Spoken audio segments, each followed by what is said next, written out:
That's again, yeah, that's true. Okay, they have started streaming live on YouTube. Okay.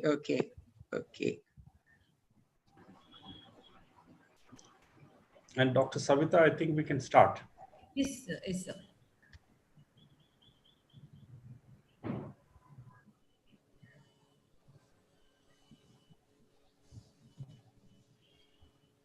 Good afternoon. Namaste. Good afternoon. Hearty welcome to the National Webinar Series 3.0, organized by the Department of Applied Geology, University of Madras, and Disaster Management and Rehabilitation Trust, DMRT, Nagarkoil, Kanyakumari District, Tamil Nadu. Let's begin the day, the silent invocation.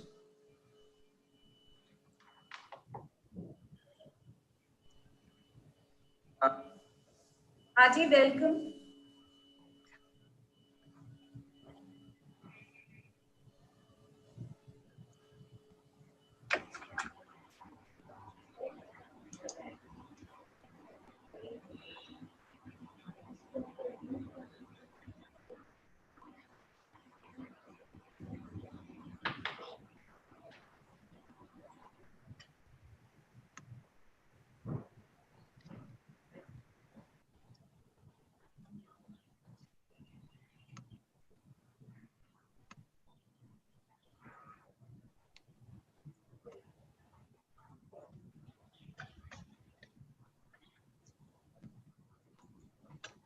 Welcome back.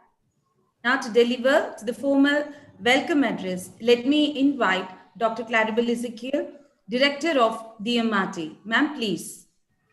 Good evening to all distinguished guests, participants, ladies and gentlemen.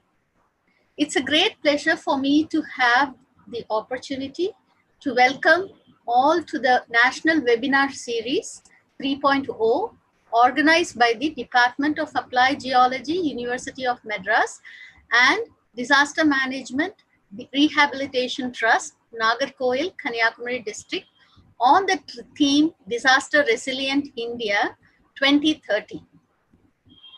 I'm also pleased to welcome all the guests and participants who have joined the session. First off, I am privileged to welcome the chairpersons of the session, Dr. Professor Vinod Menon, founder member of National Disaster Management Authority, Government of India, and Mr. Michaels Vedasironmani, IAS, Additional Chief Secretary Retired, Government of Kerala, and Dr. Krishnamurthy, Professor and Head of the Department of Applied Geology, University of Madras. Dr. Vinod Menon and Michael Siromani were the driving force for the earlier two webinar series and currently the webinar series 3.0. I welcome you both, sir. I would also like to welcome Dr. Professor Krishnamurthy, who is hosting the webinar series 3.0. Welcome, sir.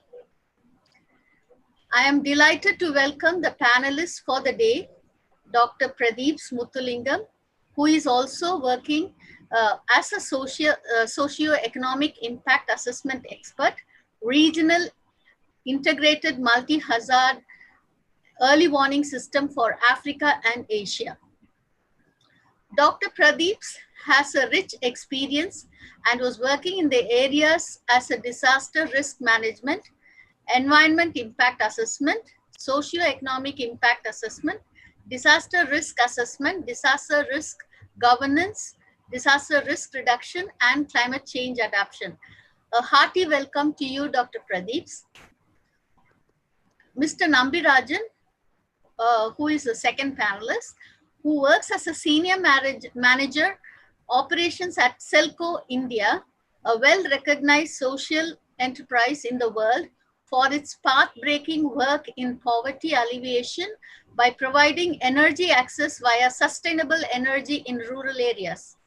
He has got an excellent experience on energy-based rural livelihoods like agriculture, on-farm as well as off-farm, animal husbandry, textile and small-scale retail services, craft and skill-based livelihood. A hearty welcome to you, sir. The 2030 Agenda for Sustainable Development declares that the eradicating the poverty in all its forms and dimensions is the greatest global challenge, and it is indispensable requirement to achieve the sustainable development. It resolves that no one will be left behind. It means a world free of hunger and disease, a world with universal access to quality education, health care, and clean and safe water and sanitation. A world where every child grows up free from violence and exploitation, and where every woman and girl enjoys full gender equality. A world where every youth, man and a woman has decent jobs to contribute to economic growth. A world where we take decisive action to safeguard a sustainable future for the generations to come, and a world with sustainable and affordable energy to power the prosperity. The Sustainable Development Goals is our opportunity to demonstrate that as a united family, we have what it takes to eradicate poverty and hunger, tackle climate change, deliver gender equality, to achieve all the 17 global goals. I'm confident that this webinar series will serve as a major platform to foster knowledge, exchange, dissemination of best practices, and dialogue among all the stakeholders about the latest science, energy technologies, innovations, and effective policies to support the more sustainable future. Today is a World Soil Day, and according to the Food and Agriculture Organization of the United Nations, their theme is to keep soil alive and protect soil biodiversity. It aims to raise awareness and importance of sustaining health ecosystems and human well-being by encouraging people around the world to engage in proactively improving soil health. And the campaign also aims to fight soil biodiversity loss. If we do not act soon, the fertility of the soil will continue to be adversely affected at an alarming rate, threatening to the global food supplies and food safety. I also thank the organizers, Professor Suresh Mariaselvam, former advisor UNDP, and Mr. Suresh Kumar, Honorary Secretary of the Disaster Management Rehabilitation Trust. These two persons who, in spite of their personal challenges, have kept their commitment to keep this program running. A hearty welcome to you both, sir. Now, let me invite Dr. Professor Vinod Menon for his opening remarks. The platform is yours, sir. Thank you very much, Dr. Claribel. Yeah. It's a great opportunity for us to interact with some of the thought leaders, Dr. Pradheeps Muthulingam from RHYMES, and also, Mr. Nambirajan from SELCO. I'm sure that this, seminar and this webinar actually would be extremely relevant because, we are discussing the Sustainable Development Goals by 2030. And 2-3 days ago, there was a report which was released by UNDP. Mr. Akim Steiner, the administrator of UNDP, released a report which was actually providing a very alarming result. It said that by 2030, we would be probably having 1 billion people, in extreme poverty, if we do not really take very conscious measures and continue with this. There are 4 major frameworks right now which are actually in operation. The Sustainable Development Goals with 17 goals from 2015 to 2030. The Sendai Framework for Disaster Risk Reduction, again from 2015 to 2030. The COP21 Paris Agreement on Climate Change, again from 2015 to 2030. And the New Urban Agenda from Habitat, again from 2015 to 2030. And we have already completed 5 years.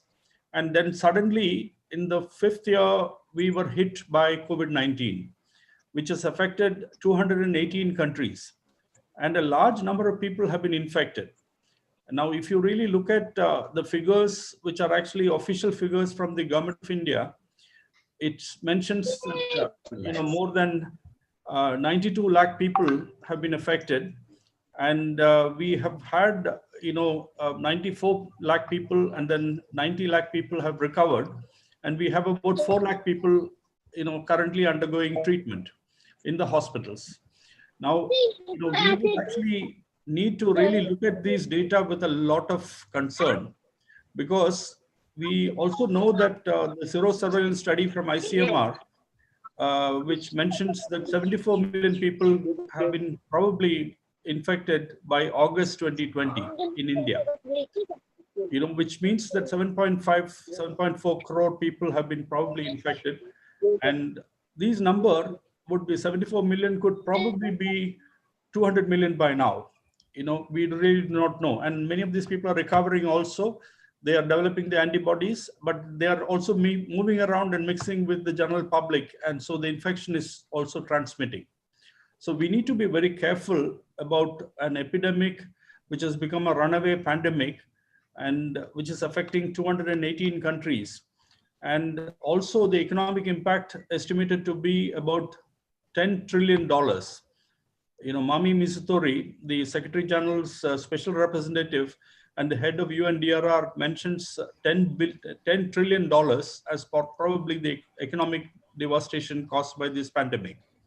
And we know that in India, the economy has actually also gone through a recession, because manufacturing has been affected, production has been affected, and we've had the lockdowns from March 25th to ongoing till 5 different series of lockdowns and 5 different series of unlockings. It has all hit the economy and the people very badly.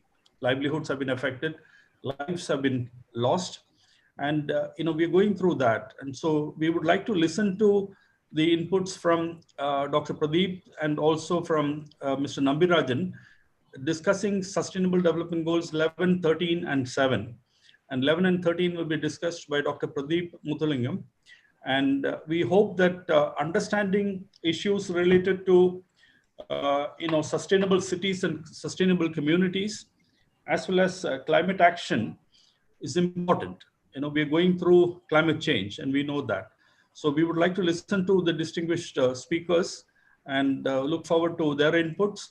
And I hope that this will definitely add to the level of discussion, understanding, and awareness. And we have many students from the Madras University and also from many other universities attending.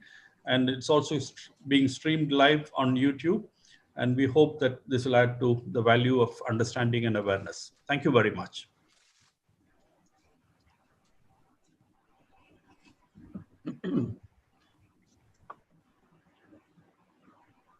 Now I call upon Mr.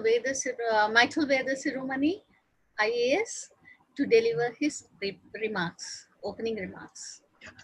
Good evening, Dr. Claribel, and it's a pleasure always to listen to Dr. Vinod Menon with updated statistics and figures, and also to Dr. Krishnamurthy and all the participants.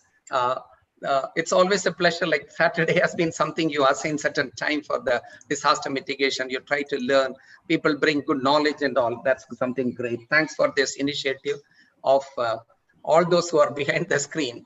Suresh, Dr. Suresh Maria Selvam, and Savita.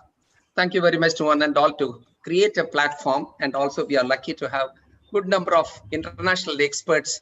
We have got Dr. Pradhan and Dr. Nambirajan. It's a great pleasure, because they will be in a very short time bringing the what is being done at the international level and what the lessons could be learned and all.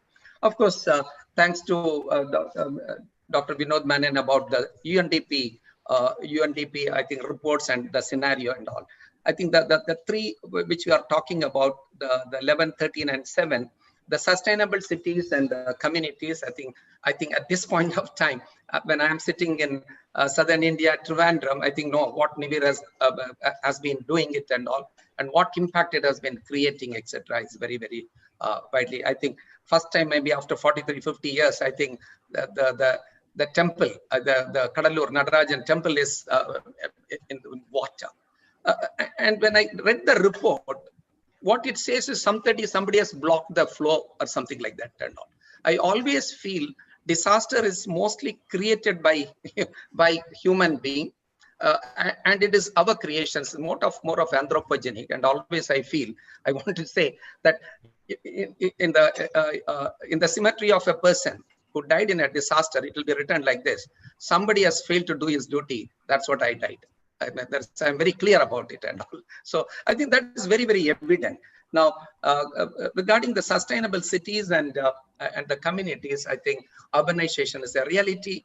Though Gandhiji said India lives in villages, but because we are depriving the village for whatever reasons, without proper planning, I think there is a lot of migrations. People think that, I think because urban areas, something is available, maybe a job is available.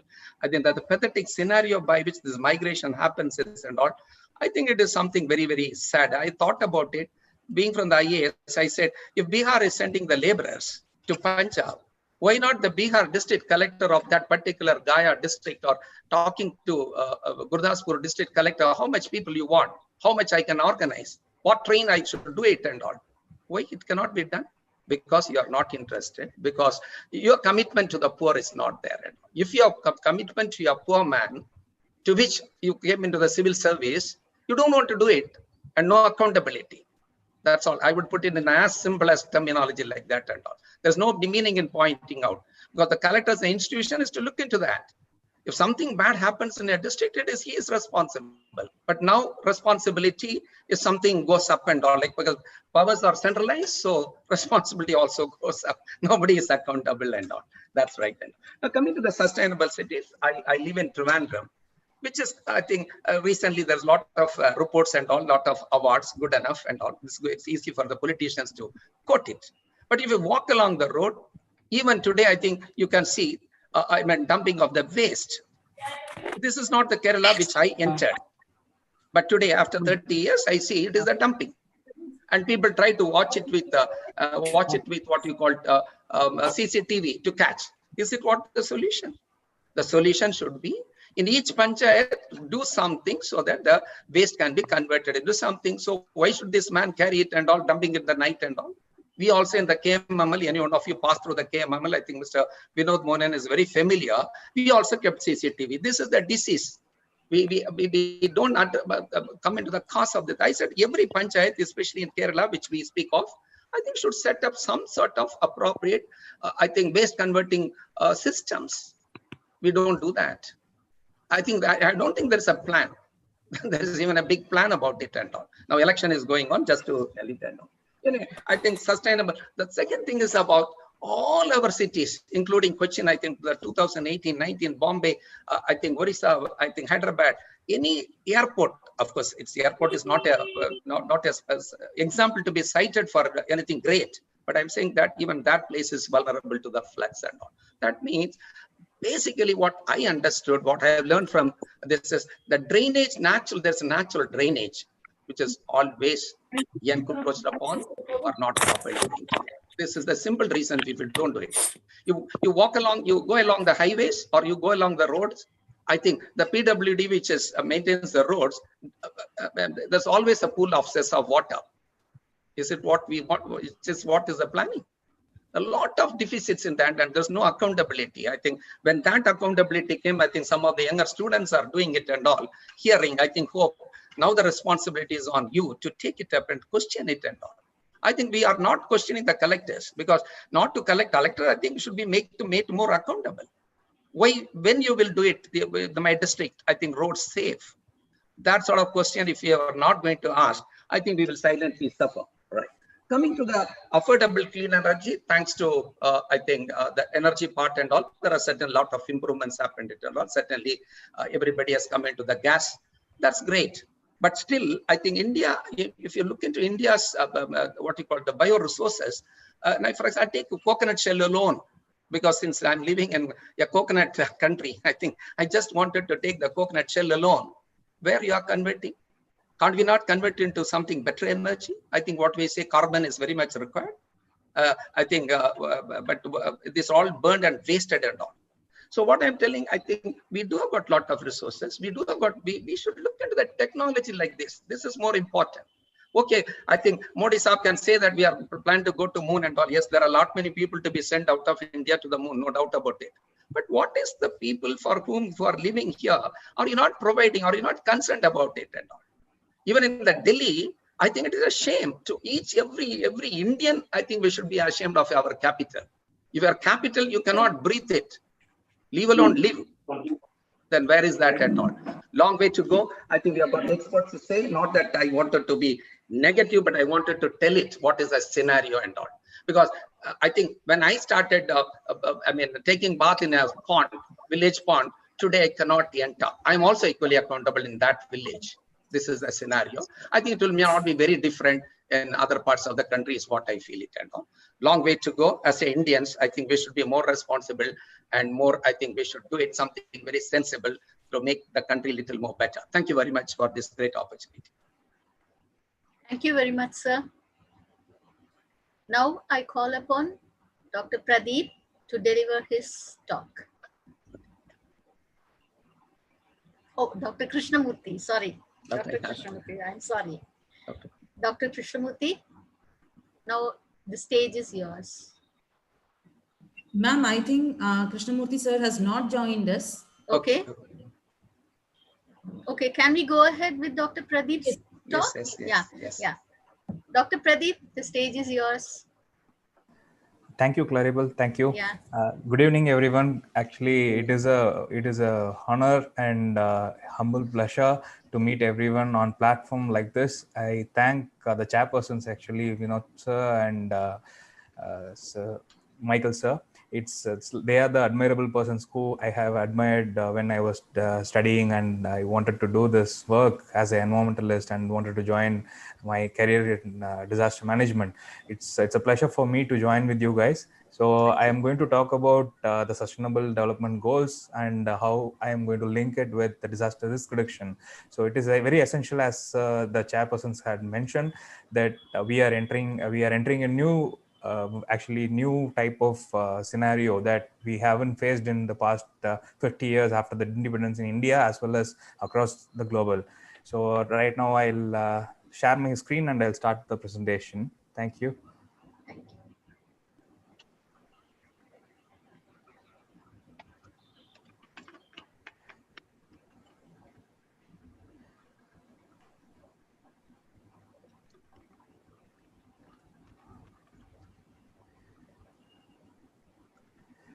Is it visible?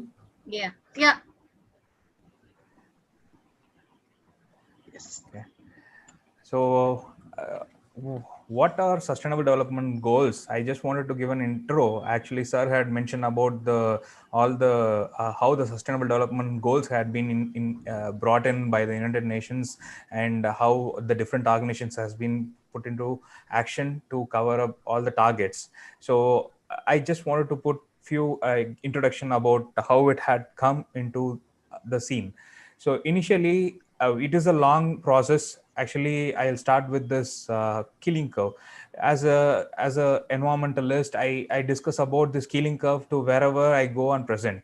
What is killing curve? It is introduced by Dr. Charles Killing, and it mentions about the carbon dioxide status in the atmosphere.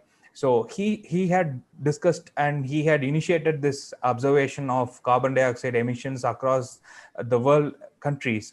And it was in 1958, he initially, after a period of 20 years of work, he brought in this carbon dioxide graph where you can see the carbon dioxide emissions in ppm. So it was in the 1960s, actually, after the first industrial revolution, which had started way back in the 18th century. The world nations had stopped colonizing, and they have brought in the markets, and industrialization has been in peak, and they wanted to produce more and more, and they want the markets. So the industrial revolution had begun with this, indirectly it was all started the carbon dioxide emissions. We had started depleting the natural resources. So the carbon dioxide emission had started to increase naturally and gradually, and it reached up to 412 ppm in 2020. Today, it is 412 ppm in the morning from the observatory. The observations have been shown. So this carbon dioxide emission and how it links to the climate change and various other factors and phenomena that has been, playing a big role in the global change, climate change, as well as global change, as we talk about the living being and livelihood as well as and the environment. So in 1990s, after the Sustainable Development Summit, as widely called as Rio Summit, they have brought in the political process of bringing up, in understanding the environment and bringing new set of regulations to monitor the environment and the changes and also depletion of natural resources. So it was initiated as Millennium Development Goals in 2000, and it was 8 goals where they have targeted the 3 factors, that is human capital, infrastructure and human rights. But then, like for the 2002 2015, they tried to target it, and there are a lot of improvements had happened. A lot of countries, like developed countries, had put into action for investing in disaster as well as climate change and risk reduction measures and engaging the Millennium Development Goals. And in 2015, the United Nations Forum had come up with the Sustainable Development Goals, these 17 goals, which integrate all these 8 goals which they had mentioned in the Millennium Development Goals, and improved in integrating the various aspects. Actually, the Millennium Development Goals, they had come up with, they had focused much more on the human capital and the diseases such as AIDS, SARS, etc. That had happened before 2010. And they focused on reducing the carbon emissions, carbon footprinting, everything. So it laid a platform to understand what are these aspects, how the developed countries are held responsible for increasing carbon dioxide emissions as well as increasing the impact of climate change globally. And the Sustainable Development Goals in 2015, they brought in the importance of integrating all the aspects. They don't want to leave it with the developing countries alone. They want even the developed countries and both developing countries and underdeveloped countries held responsible, and they have to take up necessary steps to engage. So that's how the Sustainable Development Goals and the 17 targets has been framed. And the 17 talk about poverty, hunger, health, well-being, environment, climate change, industrial infrastructure, and both life on land as well as on the water, and all these things. So today I'm going to talk about the Sustainable Development Goals and why it is essential and how we link it with disaster risk reduction. So as Sir Vinod sir had mentioned, United Nations Institution for Disaster Risk Reduction, they have brought in the Sendai framework. They have also merged this same 2015 to 2030, and the Sustainable Development Goals are seen as integrated disaster risk reduction scenarios. So the long political process, as I said, it started with the Rio Summit, and Agenda 21 was the responsible one, which started about the sustainable development and also monitoring the environmental challenges and the natural resources, how we are going to manage it and how we are going to make it sustainable for the future. And it taken up forward in the World Summit on Sustainable Development in 2002 and 2012. Both Rio 20 and the COP Summit, and also Paris Agreement, which we spoke about. And in 2015, the Sustainable Development Goals had brought into the scene. Why it is required and why it is needed, and why disaster risk reduction. So I am going to touch even Sustainable Development Goal 7 as well as Goal 11 and Goal 13. First, Goal 7. Karibal, can you ask others to mute? Yeah, excuse me. Participants, can you mute mute your mics, please? Participants, can you mute your mic, please?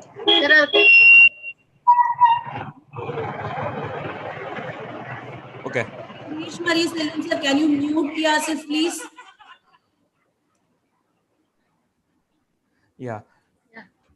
Yeah, so in the Millennium Development Goals, they have overlooked the importance of reducing the impacts of disasters on society and economy. When Sustainable Development Goals had framed, they have brought into consideration of these kind of information, both social and environmental management, as well as economy and importance to the society. So goal 7, when we see the goal 7, clean energy, why it is required, how it is linked to disaster risk reduction. So whenever there is a disaster or any other hazard that strikes a country or a region, it affects the essential services, which is electricity. So we sustain so far with the non-renewable energy sources, and we depend on it much more than the renewable energy sources. And the research has brought in how we utilize the renewable energy resources. So it is essential. We had to think about reducing the energy resources and also utilizing the renewable energy resources. Then billions of dollars has been invested in the energy infrastructure lost to the disasters every year. We see every year we are seeing more number of recurring cyclonic storms, tropical storms across the countries, and the first thing it devastates the essential services, and that infrastructure is an important thing which cannot be replaced easily, because we are investing in billions of dollars in that. And then the next is urbanization and development, which led to increased electricity networks, which expose the foundational structures to various hazards. As a geology students, you all aware how much it is important when an earthquake strike a region, and how it impact the infrastructure when the foundation structures are exposed to hazards. Then disaster risk reduction measures are restricted to the affected areas. So when the relief works, when the relief work starts after the disaster, after post-disaster scenario, they focus only on the regions which are affected. They don't think about, again, there will be any kind of disaster might strike again. So they are not prepared. It again questions the resilience of that region. So the billions of dollars which we invest, again, it goes into vain because we are not planning properly. So it is essential to listen to the goal number 7 and how we are going to achieve it. And then as a disaster management, the major theme disaster recovery is build back better with proper resilience, and we need proper design and construction planning, retrofitting and rebuilding in the affected areas or even non-affected areas, and nurture the culture of maintenance. That is the major thing which lacks, because we don't care about, because it is a government property. We need to think, we have to inculcate that culture of maintaining it. Even public or the responsible departments, they have to culture that maintenance habit, so that they can prepare themselves, and it improves the resilience. So considerations come into foray is economic, social structure, as well as technological and environmental impact assessments. These economical assessments has to be done, social assessment has to be carried out, structural assessments of buildings and other major resources has to be taken care of, and technological assessments, whether we have the technology or not. As our next panelist is going to talk about the wide importance of renewable energy resource, I want to touch the goal number 7, because it is also an essential part in disaster risk reduction, how we are going to build our resilience. So that's why I have brought goal 7 here. Goal 11 is sustainable cities. We all know we are running behind development, we are running behind urbanization. Due to urbanization, as well as on the other hand, we are having increased number of population. Our population is increasing in a dramatic and bigger way. We are going to reach the billion, more crossing the Chinese population as well as the other countries.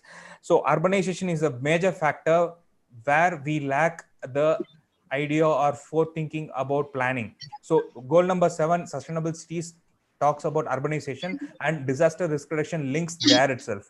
So rapid urbanization and poorly planned and widespread poverty opens up the entire communities and societies living in that urbanized region.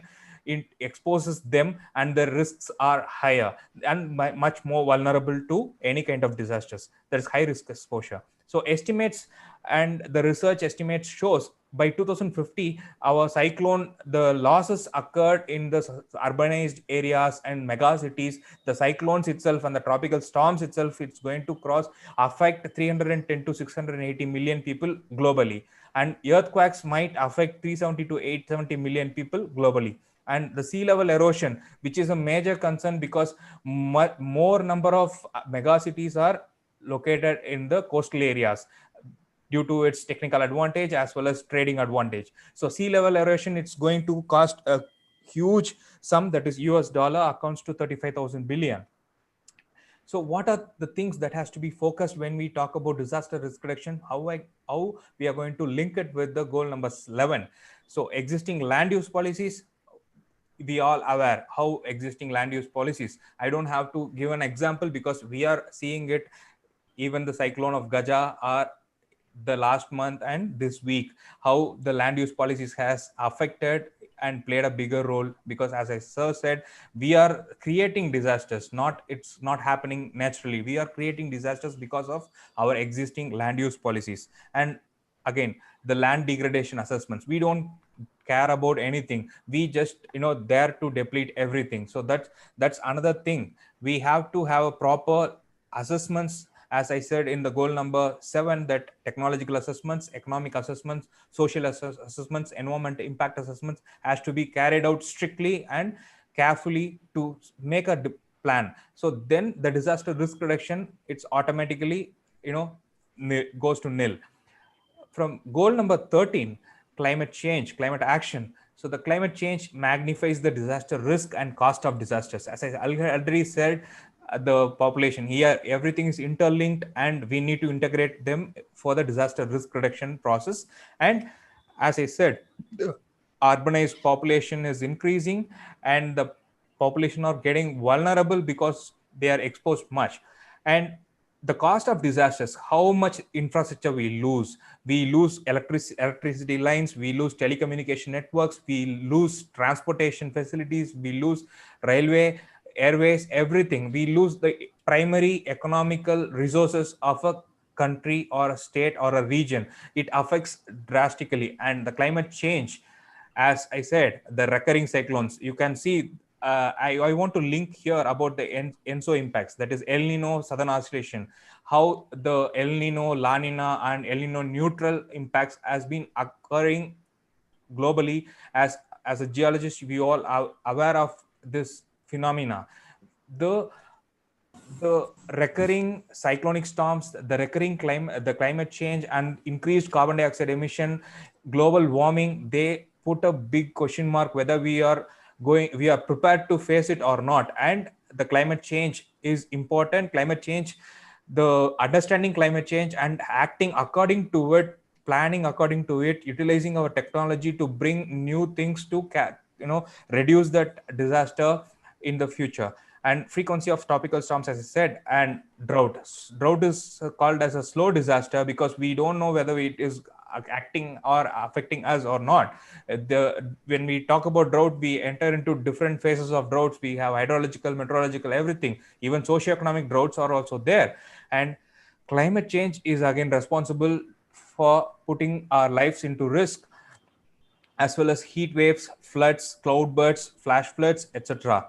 Even COVID and Ebola had shown us how the diseases also caused, and climate change is also playing a bigger role in transmitting the diseases. So we have seen it in the tropical and tropical countries and also subtropical countries, how the variation of impacts due to COVID-19. So all these things, these are very important. And what I'm going to discuss in the next slides is I'm going to link the targets and the indicators set by the Sustainable Development Goals through even for disaster risk reduction, as well as eradicating power, hunger, and other and bringing it sustainability across the global.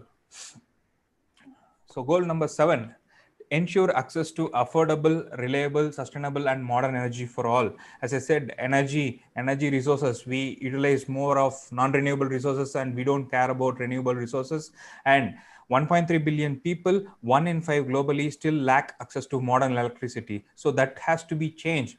And 3 billion people rely on wood, coal, charcoal, or animal waste for cooking and heating. As the sir said, that we are happy that at present we have switched to gas, but still more number of people, more poor people living in poverty, they use their wood, coal, charcoal, etc., as resources for their cooking. And energy is the dominant contributor to climate change. It accounts for around 60% of total global greenhouse gas emissions. Energy from the renewable sources, wind, water, solar, biomass, geothermal energy is inexhaustible and clean, and we need the technology to harness it, and we need to focus on building up our potential to harvest the natural resources and renewable resources and utilize it to counter reduction in energy and also global warming. So renewable energy currently constitute only 50% of the global energy mix, and the sustainable development indicators, they wanted to target much bigger in the next 15 years. Already 5 years passed. In the next 10 years, how much we are going to concentrate on improving ourselves in reducing the emissions and also reducing the energy utilization from non-renewable resources. So the goal 7, I'm talking about targets and indicators. We have 4 indicators and are being classified as Tier 1, that is good methods or good data. By 2020, to ensure universal access to affordable, reliable, and modern energy services. What is the indicator for that? How many number of people have the access to electricity, and how many number of people can rely on clean fuels and technology. So this indicator is the important thing that as a student you have to understand whether we are going to achieve the goal or not. And target number 2 is by 2030, increase substantially the share of renewable energy in the global energy mix. So the renewable energy share in the total final energy consumption is an indicator how much renewable energy will be consumed by end of 2030. So as an indicator, we are going to measure how we achieve it or whether we have achieved or not. And by 2030, double the global rate of improvement in energy efficiency. So energy intensity is measured in the terms of primary energy by gross domestic product. So how we are going to double the global rate of improvement in energy efficiency. So that these important key factors, that is accessibility and utilization of renewable energy and energy efficiency, comes as a major theme in goal number 7. Key messages on tracking this goal and also what are the data that has been required. So the next panel is going to elaborate broadly about the goal number 7 and how practically they are doing it. So sustainable development goal is rising profile of energy statistics globally through a coherent framework that optimizes use of available data.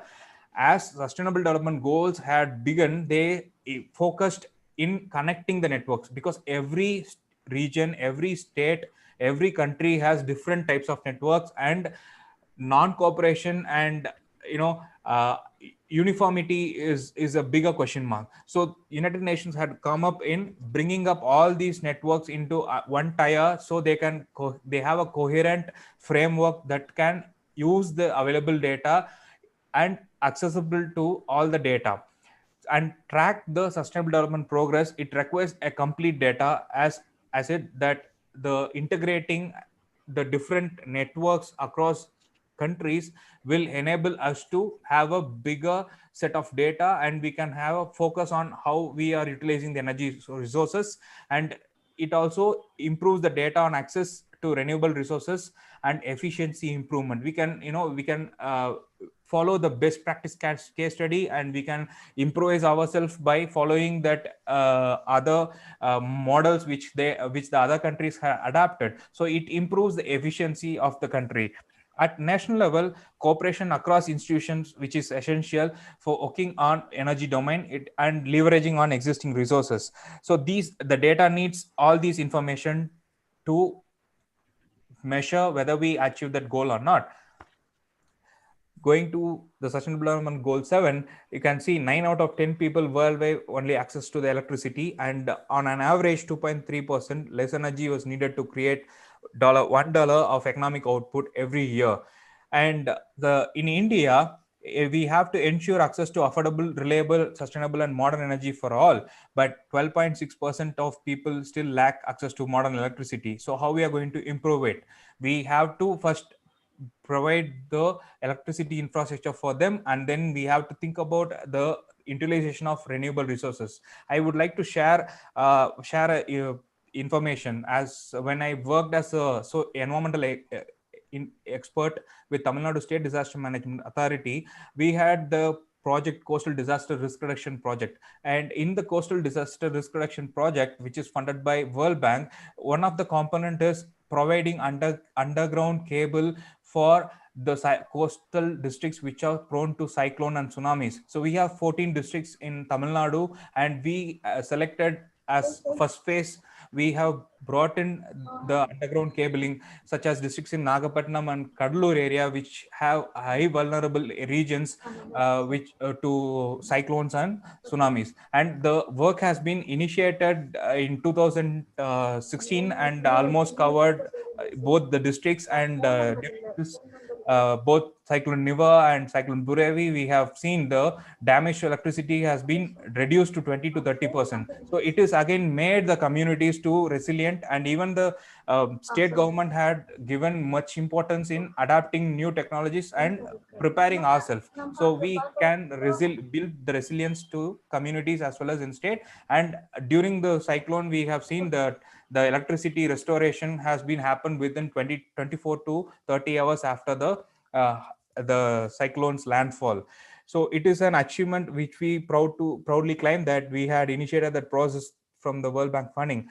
So it is again one of the concepts which has been utilized in goal number 7, how to bring the modern infrastructure for electricity. And as we all aware, Indian government is playing big role in bringing up more amount of solar energy and wind farms to harness the renewable energy resources.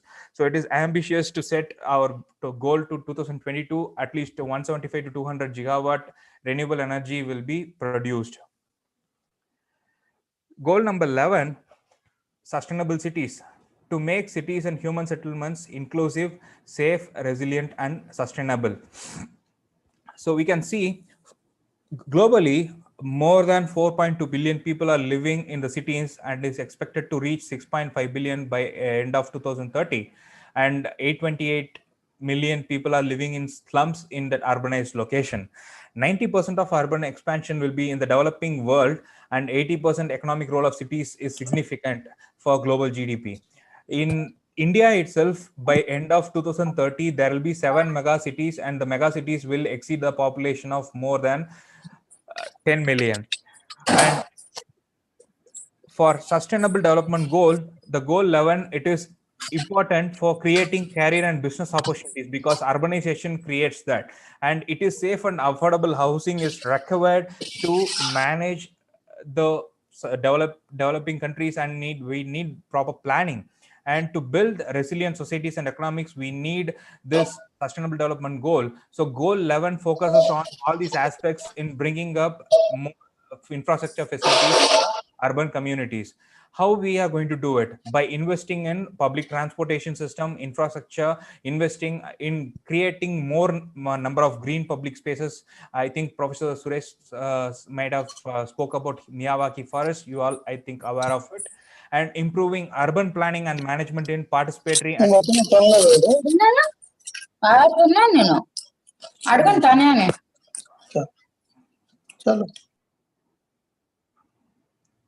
so what are the targets and the indicators for goal number 11? Goal number 11 has 7 targets. That is, by 2030, we are going to ensure accessibility for all adequate, safe and affordable housing and basic services, and upgrading the slums. And how it can be measured? By how much population that is living in the slums in urban area, and how many number of population are having informal settlements and inadequate housing. So if we have the data, we can measure the targets, and the target can be linked to disaster risk reduction and disaster resilience. And by 2030, the second target is to provide access to safe accessibility, that is transportation system, improvising the infrastructure facilities for transportation, and expanding the public transportation system to reduce the carbon dioxide emission, as well as reduce the energy utilization, that is fossil fuels, and to reduce the vulnerable situation for all communities and all people in the society. And how we can measure is how much people are convenient to access the transportation system, and whether it is going to be disaggregated by age group, sex, and persons with disabilities. Even it should be for cover the disabled persons and every community from the all the tier system. And the third target is to enhance inclusive and sustainable urbanization and capacity for participatory, integrated and sustainable human settlement planning and management in all countries. So here, this target is very important, and it follows up the Millennium Development Goal, how we are going to handle the human capital and human resources, and how we are going to have proper land degradation planning and land degradation assessments and land use planning. So the target is to how much ratio of land consumption rate to population to the growth rate of population, how much population is increasing, how much land is available or allocated for the poor people, and whether they can afford it or not. And percentage of cities with a direct participation structure of civil society, as we all seeing the smart cities and the different projects that are improving the infrastructures in across the cities in states and country, and urban planning and management which operate regularly and democratically. So these three things can be properly the data collection has to be done to measure this target, whether it is achieved or not, and it is used as an indicator. Then the target 4 is strengthening the efforts to protect and safeguard the world's cultural and natural heritage. UN has been focusing on this, bringing up this issue of giving importance to culture and natural heritage, because if we lose our culture, we don't have our proper address. So it is essential to conserve the world's culture and natural heritage, and safeguarding it will automatically bringing up the resilience to the infrastructure in the country as well as to the region, where you, as sir had said, that 30-40 years back in Kerala, the ponds are easy and accessibility to ponds, and we can take bath easily. But right now the situation had made us in 2020 we don't want to step into that pond because we have changed it not completely.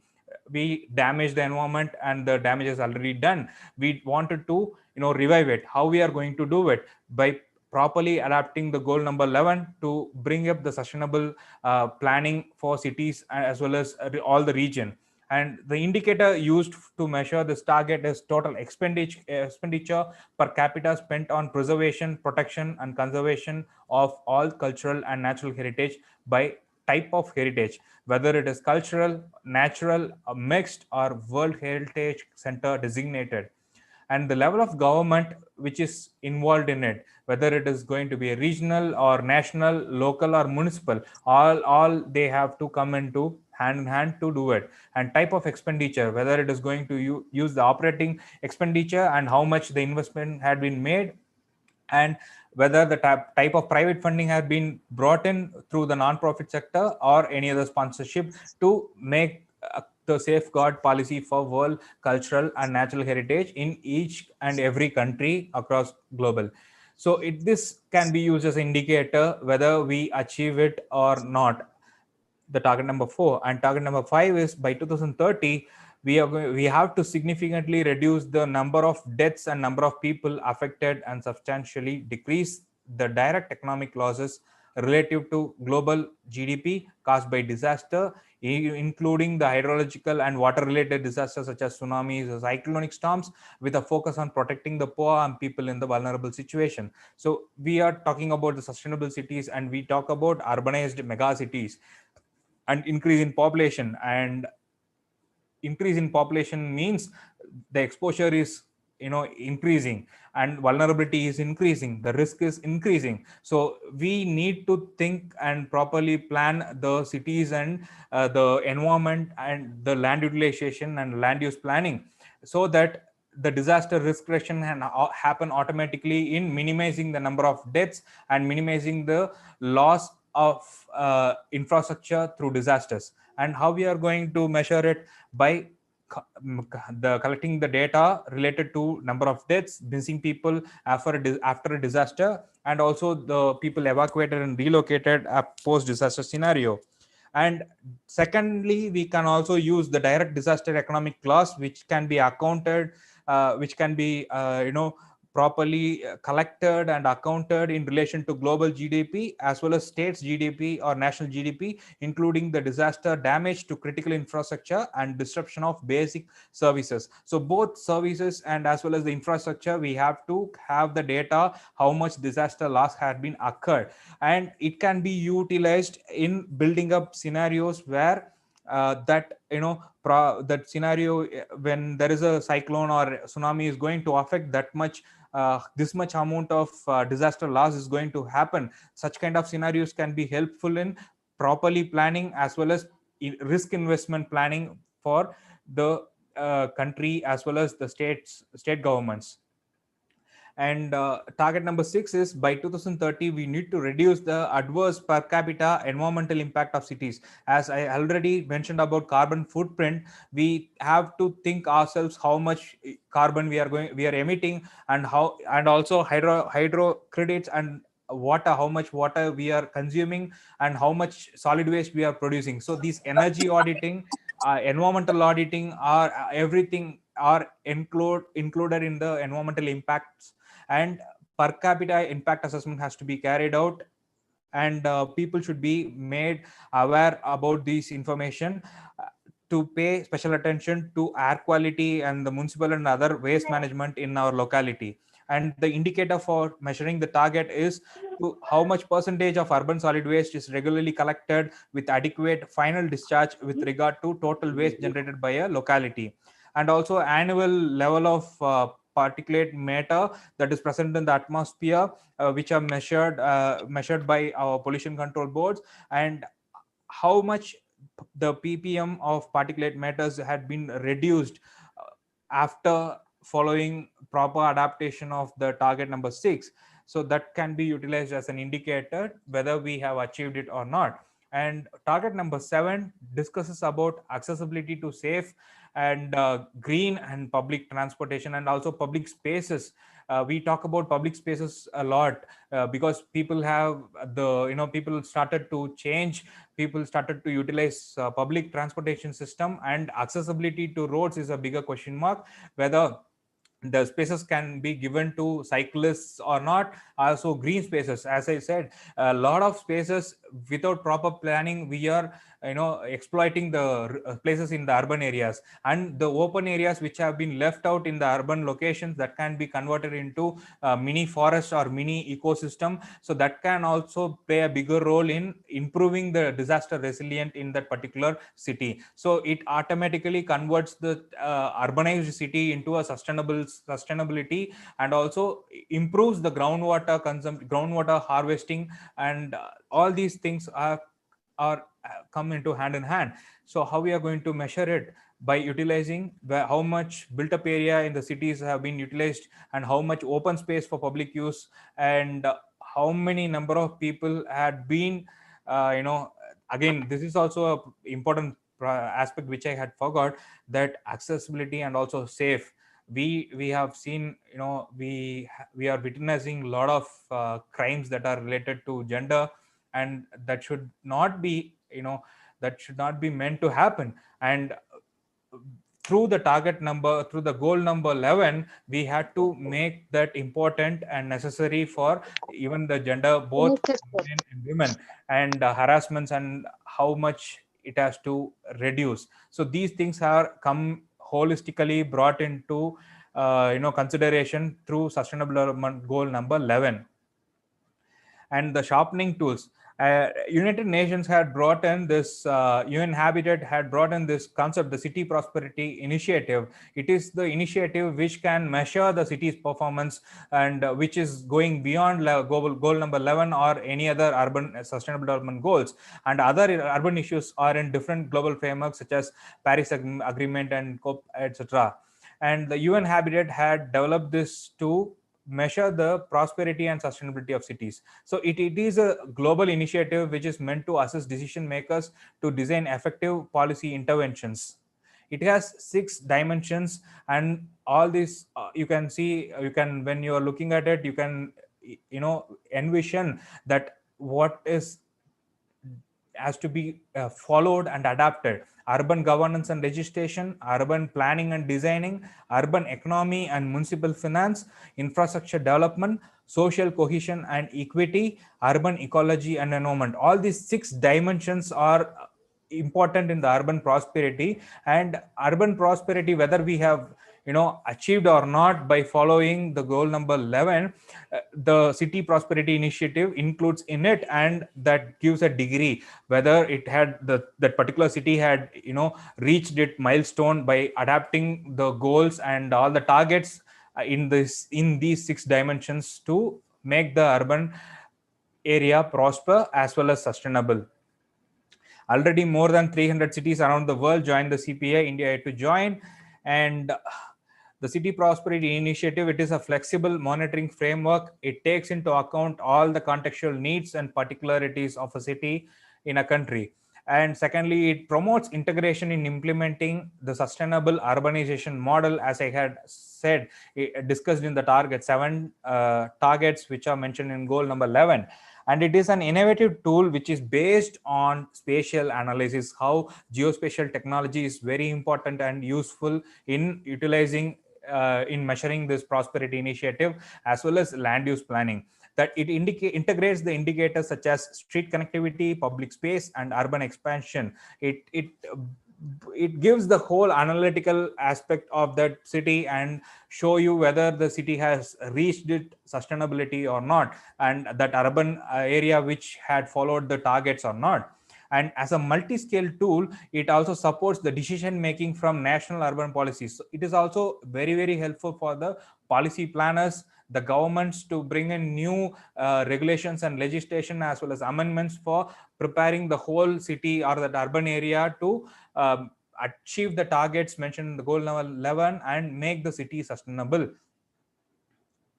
So these are the aspects that have been mentioned in goal number 11. In India, we have more than half of our humanity lives in the cities, and we are aware how much the slums and the people below poverty are affected during scenarios such as floods or heavy rainfall. Even heavy rainfall, our cities are not losing its carrying capacity. Our cities had lost its carrying capacity long back, but still the corporations or municipalities, they forget about the planning and management. As sir had said, that drainage problem is a bigger problem when it comes to heavy rainfall or flooding, which is an indirect factor that plays a bigger role. So we have to think properly, and we need to utilize our knowledge and technology in properly planning properly adapting the targets mentioned in the goal number 11 to achieve it by 2030. So as I said, India will have 7 megacities with population over 10 million by 2030, and already more percentage of population are living there in the urban area. It will increase 31% by 2030, and 1.2 million people will affected by pollution as we are facing it in Delhi, in other metro cities where smog is affecting our health. Long-time exposure will lead to major depletion to the human resources in our country. So we have to focus on improving our developments based on adapting the targets mentioned in the goal number 11. Again, the households the sanitary toilets, lack of toilets. We know lack of toilets, how much diseases has been transmitted. Lack of proper sanitation is an important thing. We have realized it after COVID-19. It had taught us to hold us properly, make our lives healthy by adapting the new habits. And it is important if we need to have a sustainable future or not. So I go to goal number 13, climate action. We have to take urgent action to combat climate change and its impacts. As I already said in the Dr. Keeling's curve, that carbon dioxide emission playing a bigger role. The greenhouse gases are increasing and carbon dioxide emissions are increasing because industries are increasing in a rapid way, and we need to contain it. and both developed countries and development countries has been promising given in reducing their emissions by at minimum percentage by end of 2030. So what is there? So the greenhouse gas emissions are more than 50% higher than in 1990. In the Keeling curve graph, you might have seen it. It has been measured since 1950. It was 300 ppm. Think about it, pre-industrial times, that is in the 18th century and 19th century, it might have been below 100 ppm. So the 300 ppm, it's not only by industries but also by increasing number of human population. So the global warming is happening. Global warming is causing the long-lasting changes to our climate system. As I said, it also affects the environment, and the environment changes again indirectly affecting the climate change. A lot of biodiversity has been lost due to industrialization, and habitat fragmentation is a major cause. All these environmental things are adding a salt to the injury that is climate change, and it threatens us with irreversible consequences if we are not going to act properly.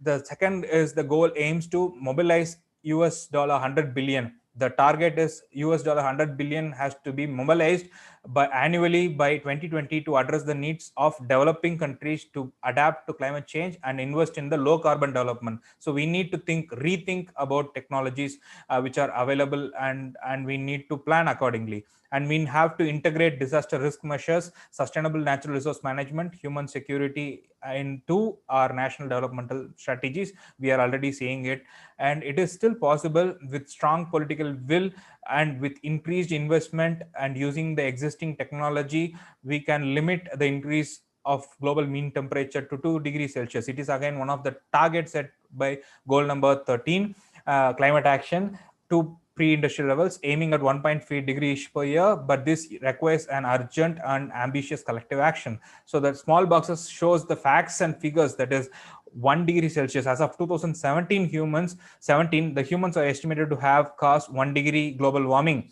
By the research reports are showing by 2050 it will increase by 2.5 degrees Celsius, and we have to think ourselves whether we are going to hold that much increase in temperature.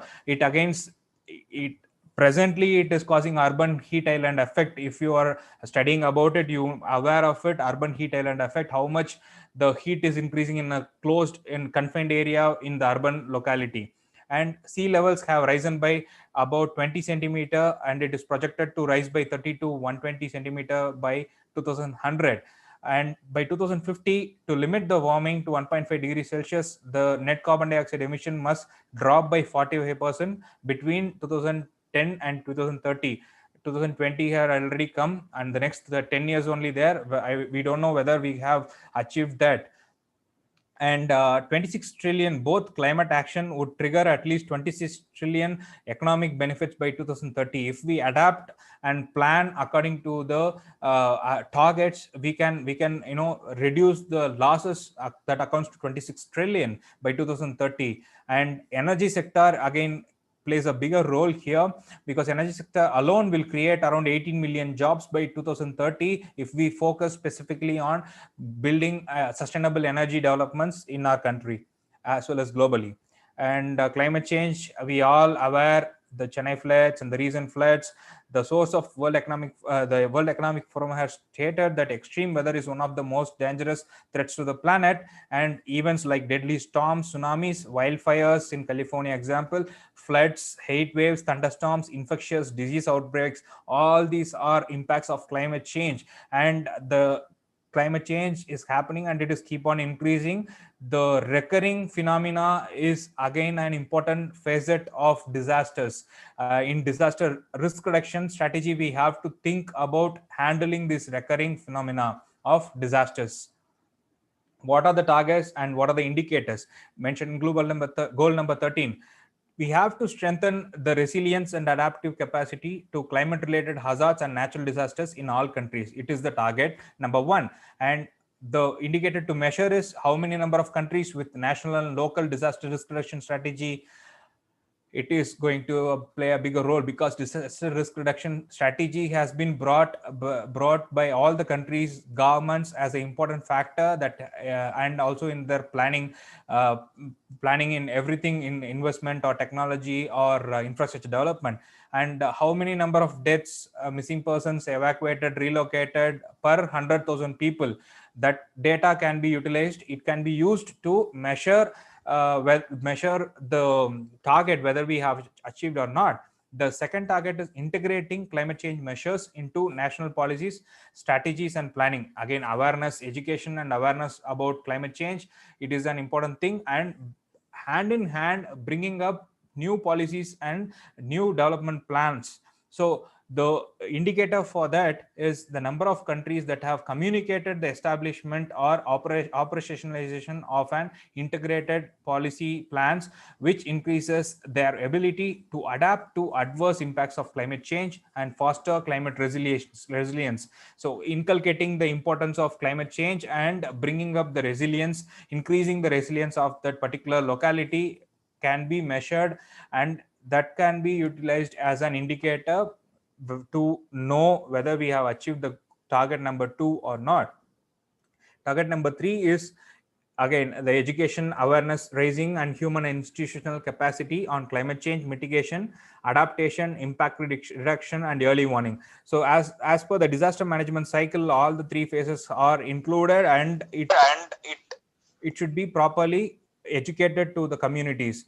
And the indicator is how many number of countries have integrated mitigation and strategies for, and also early warning resources that are merged into primary, secondary, and tertiary curriculum for school students, and how many number of countries have communicated the strengthening of institutional, systemic, and individual capacity building to implement adaptation, mitigation, and knowledge transfer in the developing countries. So these things can be measured, and it can be used to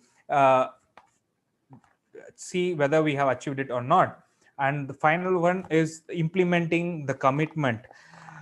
The developed nations had taken up the commitment to provide funds, provide technologies, provide resources for the underdeveloped and developing countries, and their commitment is to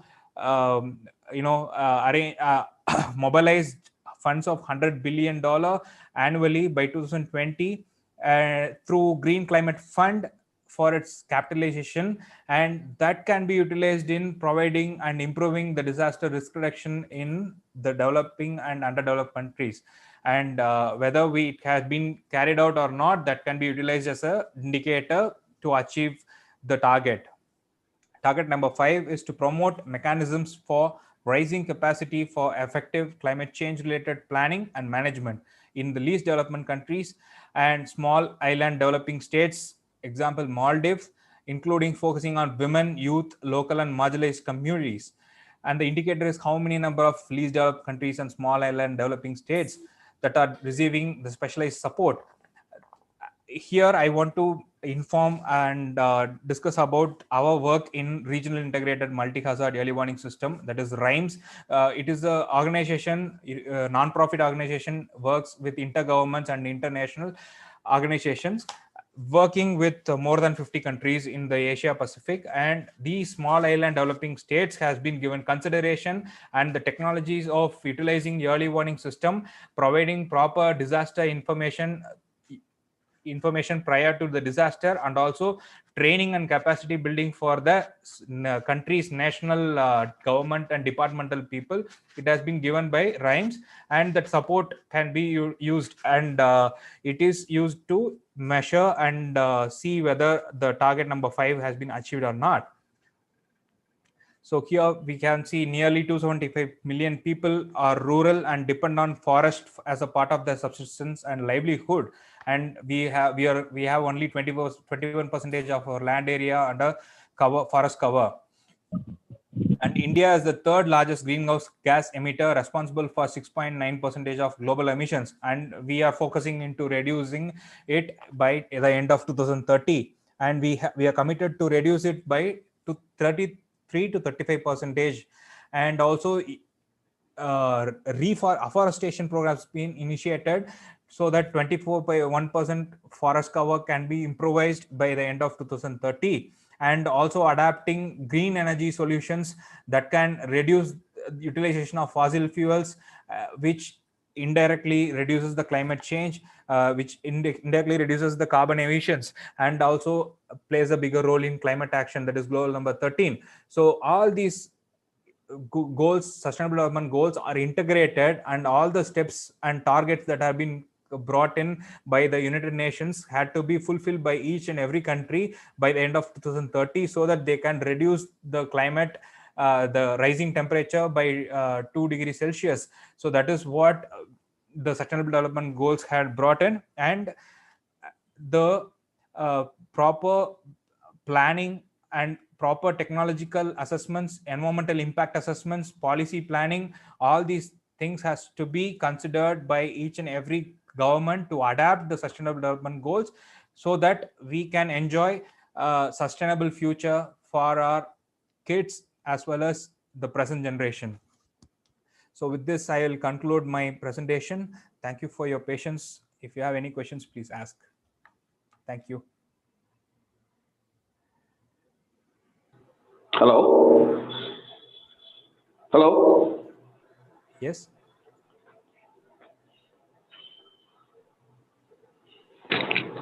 Reshma Selam sir, we can hear you.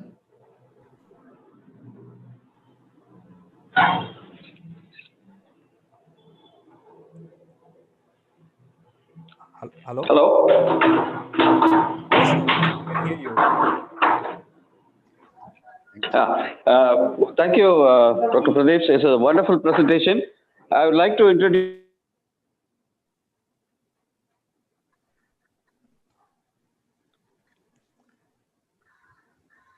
Hello? Pradheep. Hello, Yes, I'm yes, audible? sir. Yes, yes. One thing is, I'm traveling actually. Yes. So.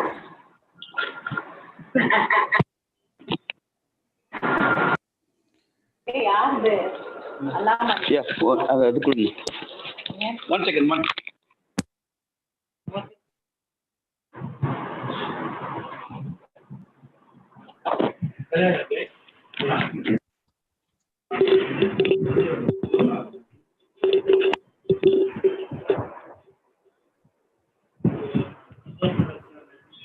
Hello, am I audible? Hello? Hello? So please Yes, we can continue. hear you. Dr. Maria Selvam, we can hear you. Yeah, okay. I'm actually driving now. It was I could not meet you, but I was listening to Dr. Pradheeps. Dr. Pradheeps has given a very elaborate. I know. Yeah, all the three goals combined together.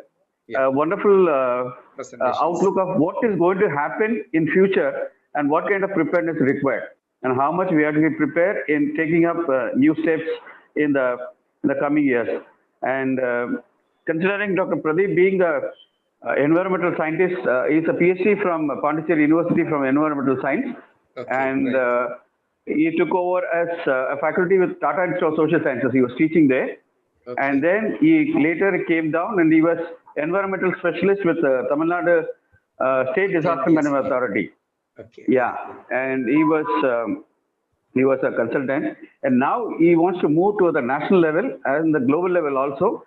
And he has been invited by Southeast Asian level agencies to work on environmental strategies to take over what could be the future steps that the training agencies as well as the humanitarian agencies have to take up. So the steps have been designed by Dr. Pradeep. He's now exclusively working on how we can take it up in future and what kind of steps have to be followed. And that way, we are very lucky that I could manage to get Dr. Pradeep to come and talk about these three goals.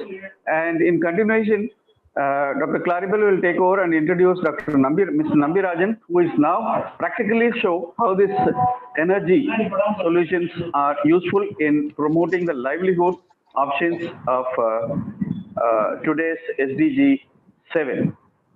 Dr. Claribel, you're there? Sir, can we have the question session later after? Yeah, later. Later we'll have together. We'll take it over there. Thank you, Pradheeps. It was a wonderful presentation, and I'm very sure we have taken the effort of taking this YouTube to be floated nationwide with all the Red Cross and with all the universities, especially the feedback from University of Madras Applied Geology students will give you how much they have taken up, and you may be requested to work with them in future to put them in the right track of working with geology and environmental aspects of development. Definitely, sir. Definitely. Actually, I haven't discussed about the eco-based disaster risk reduction strategy which we have planned. Exactly. That's what project in TNSDMA. So I can definitely will work, and I look forward to. So thank you very much. Yeah, that's what we have been talking about. Ecology-based DRR is going to be the next step we have to consider. Till now, we have been looking at only the social aspects of disaster management. Now, climate change adaptation and environmental activities have to be looked into very seriously, because after looking into COVID-19, the experts are warning us that you have to take care of your environment and climate change, which is going to have the frequency of this kind of viral infections in future. To avoid that, we have to be very careful, because this kind of economic breakdowns we cannot face, especially countries like India. So experts like you are there to support us, to take it to the next step, to guide us how we can take it to the next level. Yeah, thank you very much, Dr. Pradheeps, for your time and wonderful presentation. It is very well presented, and we have the YouTube link, which anytime we can look into it and see how we can plan for our future activities. Thank you very much. Thank you. Thank you very much. Yeah. So, Dr. Claribel, is Mr. Nambirajan is there? Nambirajan? Yes, sir. I'm here, sir. Yes. You can take over. Yes, sir. Good evening, sir. Good evening. Good evening. So, good evening, everyone. So, I'm Nambirajan. I work for SELCO. Sorry, is I'm audible now? No? You're audible. Yes, you're audible. Fine. Yeah, 1 minute. Yes, sir. Actually, I couldn't see the sharing option in my. Okay. I'll just see it.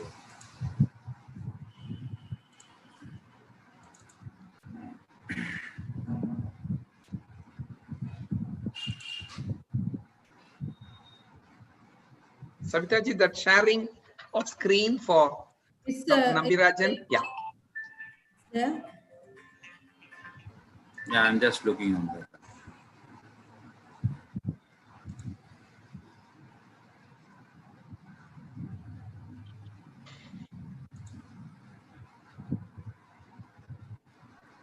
Yeah, please do. Once again, I'll just check in and I'll share that.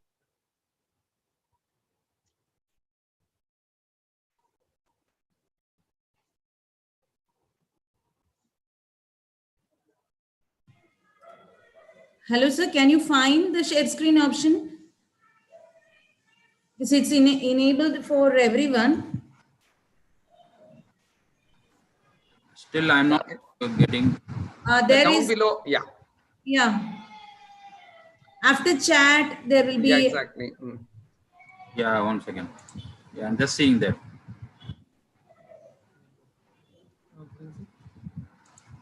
The bottom of the screen, participants chat. Then I think it's coming. Yeah, great. It's come. Okay. Yeah. Okay. Thank you. Good. Good evening. Good evening, everyone. So I'm from SELCO, India. So I work in Tamilnadu. Okay. Actually, SELCO. I'll just give you some introduction about SELCO. So SELCO is a social enterprise which has been started in 1995. As of now, we have reached about some 6 lakhs poor households by providing solar lighting system to their houses. So most of the villages which is not connected to the grid. So that is the main main program we are concentrating. So during 2011, we stepped into Tamil Nadu. We find out a lot of tribal locations, which is not electrified. So we identified that type of community, and we started providing a solution for the lighting system, and for some basic needs like mobile charging. Okay, great. Like that, we have started our program. So as of now, in Tamil Nadu, we have developed some 13 model villages. So SELCO believes that we create some model of providing a solar powered lighting system to the rural electrification, and we set up as a model for the government administration. So we create some model, and we initiate with the support of district administration, and that model will be replicated to other parts of Tamil Nadu. So that's what we started here, and we started working in 13 districts. Each district we created a model like that. Now, as I said, giving solar lights for the house, and providing street lights for the community, and some lighting system for the community halls and for schools.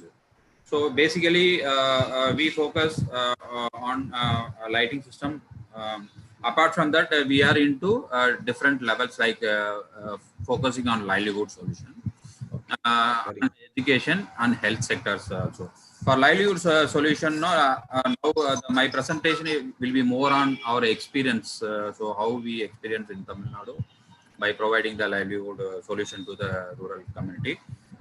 Then for health sector, we started providing decentralized renewable energy solution to the primary health centers, like providing solar solution for the baby warmer, vaccination storage, then for deep freezer, and for the operation theaters, minimum lighting system. So that is what we focus on health. During the COVID situation, we have provided a COVID swab collection unit. 1 minute. Yes, requesting everyone to mute your mics, please, so that we can listen to the resource person to give his experience. It's a wonderful presentation. Please mute your mics, please. Please. Yeah, carry on. Yes, thank you. So for COVID, we started by providing a ambulance like COVID swab collection unit, where the ambulance goes to the interior village, and they will collect the swab, and it can be tested in the medical hospital or centers. So that's what we created. And in Gudalur, we created a model of COVID care center. So where all the COVID people they will come there, and all the oxygen generator and everything will be solarized without power interruption. So there some 30 to 50 beds will be available. Like that, we created a model, and that is started replicating in other parts of Tamil Nadu. So that is the way we work in a health sector. And for education sector, we focus more on providing digital education to the children. Like we identify some companies where they have made a digital version of the Samachir Kalvi, which is the government syllabus. So that syllabus, we hire that syllabus, we get it from them, and we'll put it in this some digital smart class system, like providing a smart TV with the Android solution. And that TV will be running in solar without any power interruption, with a battery backup of 2 days. So that model we created. Apart from that, in education sector, we did light for education. Light for education in the sense, we did 2 models. One is centralized solution and decentralized solution. For centralized solution, we provided solar panels and battery. Solar panels will be kept in the school. So the battery will be as a mobile charge. It will be size as like the size of the battery will be like a mobile charge, mobile phone. The lights will be kept in their students' home. So while coming to their schools, they will carry the battery, and each children will be provided one charging point. So in that they can charge the battery. While going to the home, they will unplug the battery, and they will use it in their home. So that is a model we created. it gave a larger impact of motivating the children to come to school, at least for charging the battery. In some places, even after they are studying purpose, they use they also use in their kitchen and for some other activities they started using that. So that is a centralized model. Even it is easier for us to give servicing to the batteries. If any children's not bringing the battery to the school, we monitor and the service will be given regularly to the thing. So that is one model we created. Then the same Light for Education, we provided a solution for a hostel lighting system. So wherever the orphanage home or children's home is available, or in the villages where the children join together and they have a evening tuition center, there we'll provide 2 or 3 lighting system, where they don't depend on electricity. Likewise, we created model. So these are the model I'm just explaining, and detail into the live model. Apart from that, we started working some good models of village care development program. So that is what we are planning for some topics. I think government has announced Unnat Bhayan scheme. So where all the universities are adopt unto they work for the community. In that that we have started working with Gandhi. Other some private colleges also we have started working there. So that is what the sector level SELCO we focused on. So SELCO work like 2 types. One is SELCO India and SELCO Foundation. So SELCO India, it is a commercial organization where we are registered as a SELCO Solar Private Limited. This will be a commercial company where the selling part will be taken care of. Then second part will be the SELCO Foundation. Sir, my voice is audible now? Yeah, it's audible. Yes, audible. So Yes. SELCO Foundation. Yeah, SELCO Foundation, it was started in 2010. We in SELCO Foundation, we create some ecosystem for the well-being of education, health, and livelihood sector. Almost we have reached some 1.5 billion people now, creating the ecosystem. So wherever the SELCO Foundation is having the several sectors like SELCO Lab, then SELCO, they also have the sectors like SELCO Education Department, Livelihood Department, Health Department. So each department will be entering, we'll have a lot of interns in that. They will be creating some good models or some research-based activity will be going on.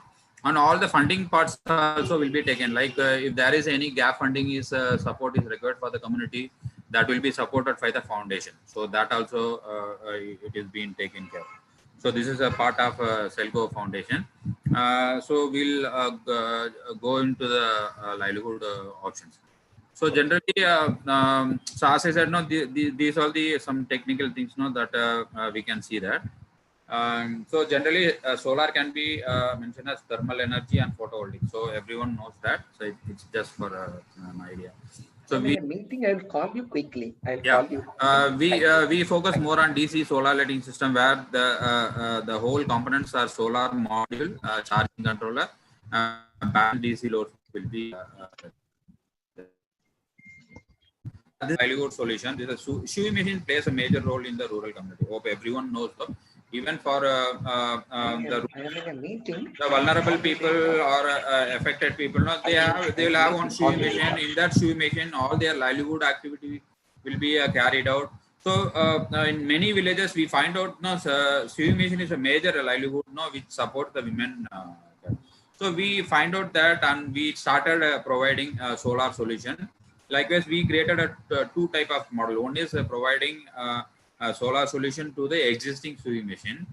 So most of the rural people for putting one sewing machine they don't go for motor.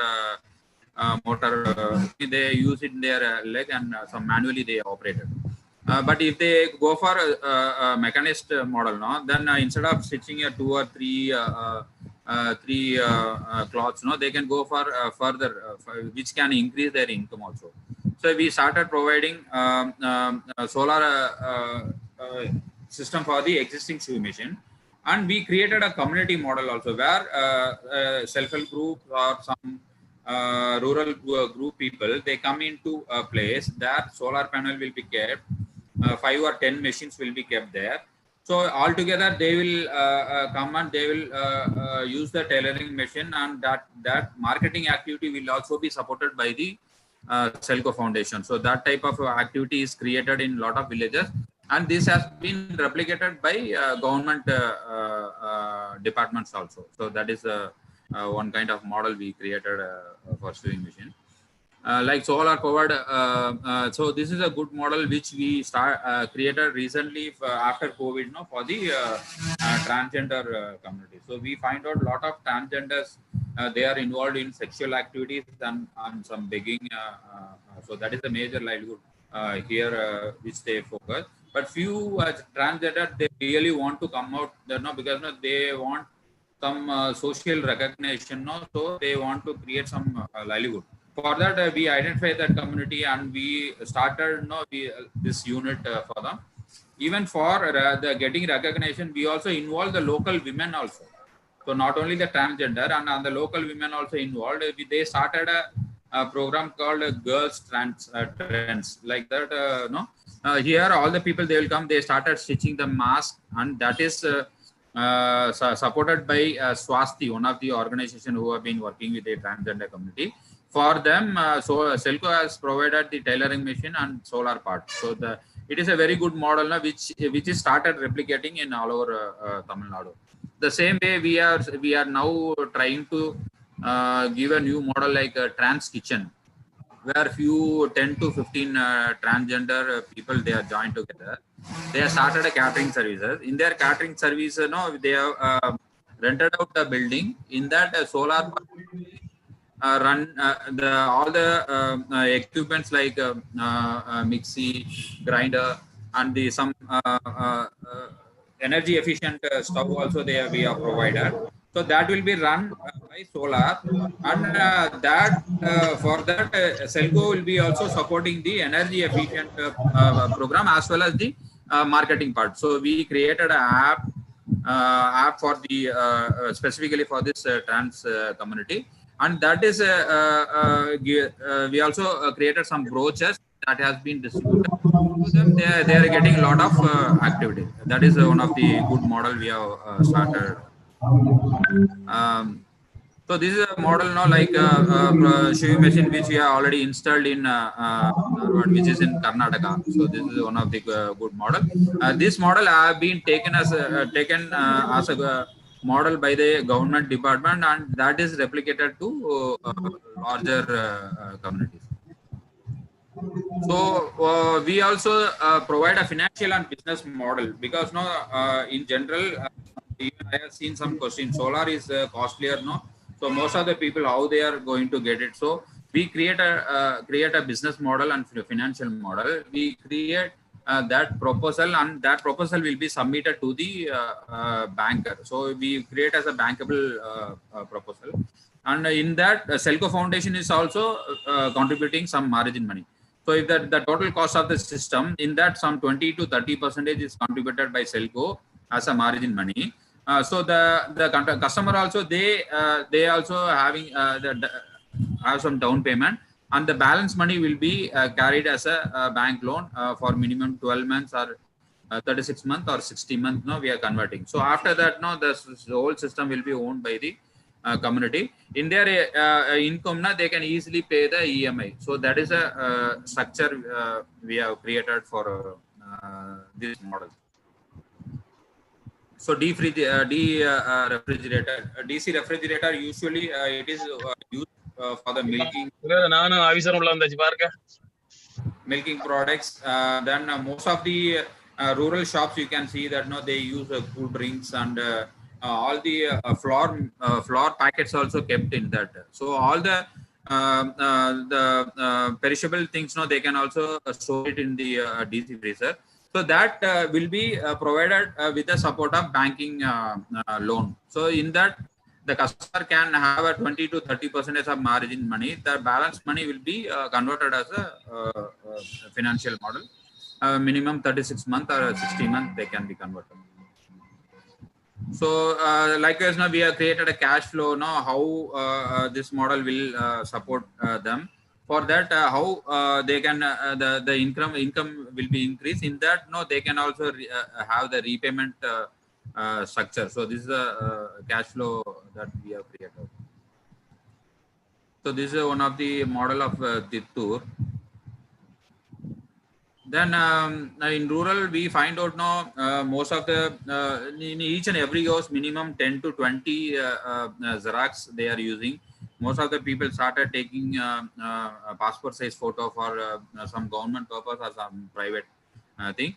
For that, in the tribal location, they have to, for taking 1 or 2 Xerox copy, they have to travel minimum 10 to 15 kilometers, and from there they have to pay some minimum 5 rupees or 10 rupees at taking the Xerox. So we find out the local person, and we create a structure like where they can where the printer will be given with multiple options. They can take a Xerox copy, color printout, even some photocopies they can take. So with that, the local entrepreneur will get some good earnings. Even the other community, they can use the model. In most of the things now we create as a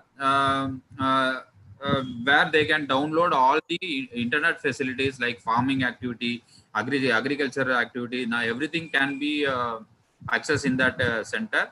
Even all the students and all, now they can download their mark statement or some other document now which they need to use for their study purpose. So that also is being taken. So this is one of the good model now where this is being installed in a lot of villages, and it is being replicated to other villages. One of the model which have been installed in Karnataka. So this is a financial model which we have. This is done with the support of SKDRDP, which is one of the very big organization in Karnataka. They have did more than 200 laptop machines. They are given to the rural community. So apart from that, we have some agri processing. So in most of the places, the small farmers, all the producers, they are selling to the middleman or to some agent only. Like paddy, if we take a paddy, the paddy is directly sold for minimum for 20 rupees. They sell it to the local agents. So what we created now, we identify farmer producer organization. In that, now we create a cluster level farmers, like minimum 20 to 30 farmers will be created as cluster. That farmers, they will be provided with a one roof, solar, with all the machineries like de-stoner, de-huller, and grader, and full polisher will be there. So the 20 to 30 farmers with their producers, they will bring into their in the center. They will use the whole system. After the whole process, at least they will get minimum 40 to 50 rupees per kg. So they value at the product, and in that they are benefiting the directly benefiting the income. So that is a model which SELCO have been created. Maximum of 6 to 7 rupees, the whole structure can be created. In that, SELCO Foundation will support like 20 to 30% of the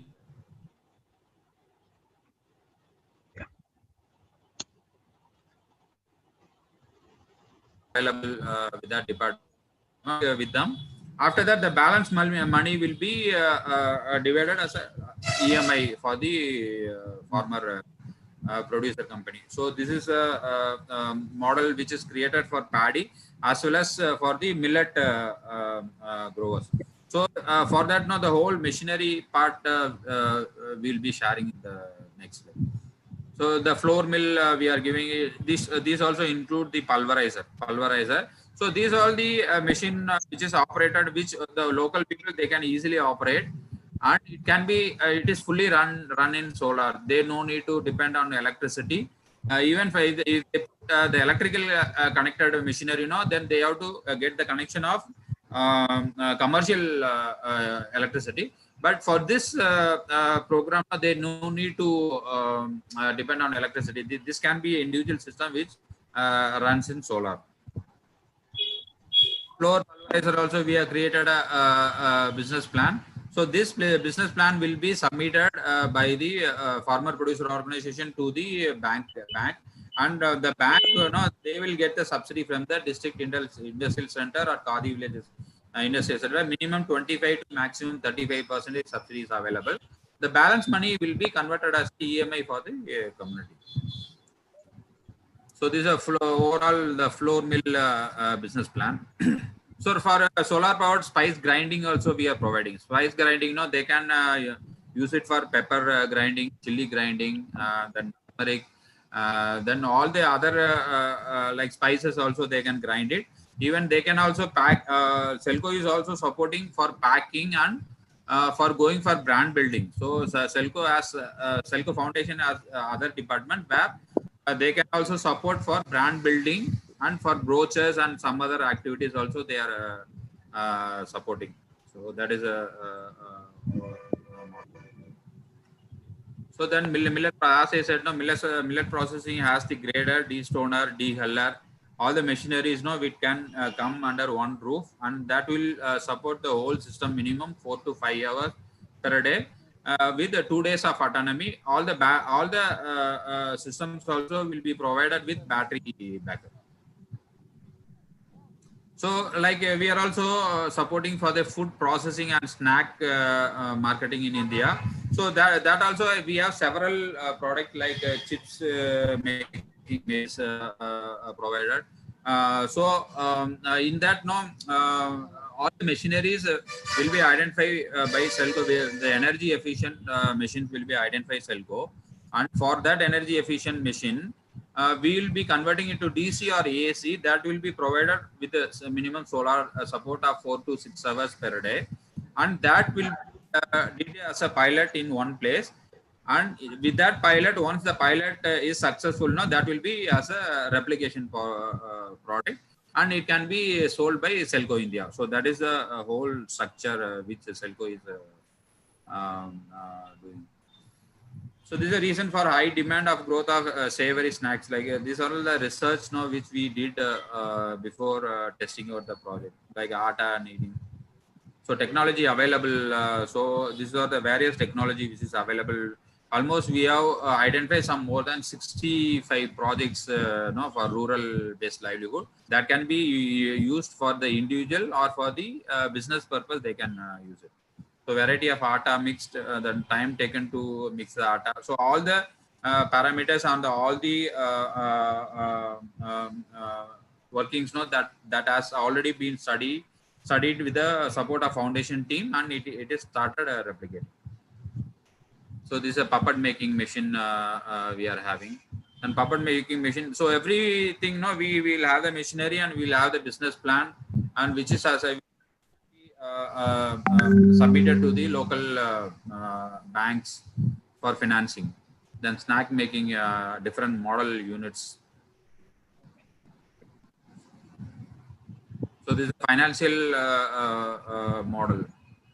Then chips making. In the chips making, they can use it for the same machine. They can use it for potato, banana, and jackfruit. So all the things can be run. They can use it for individual as also for the business purpose.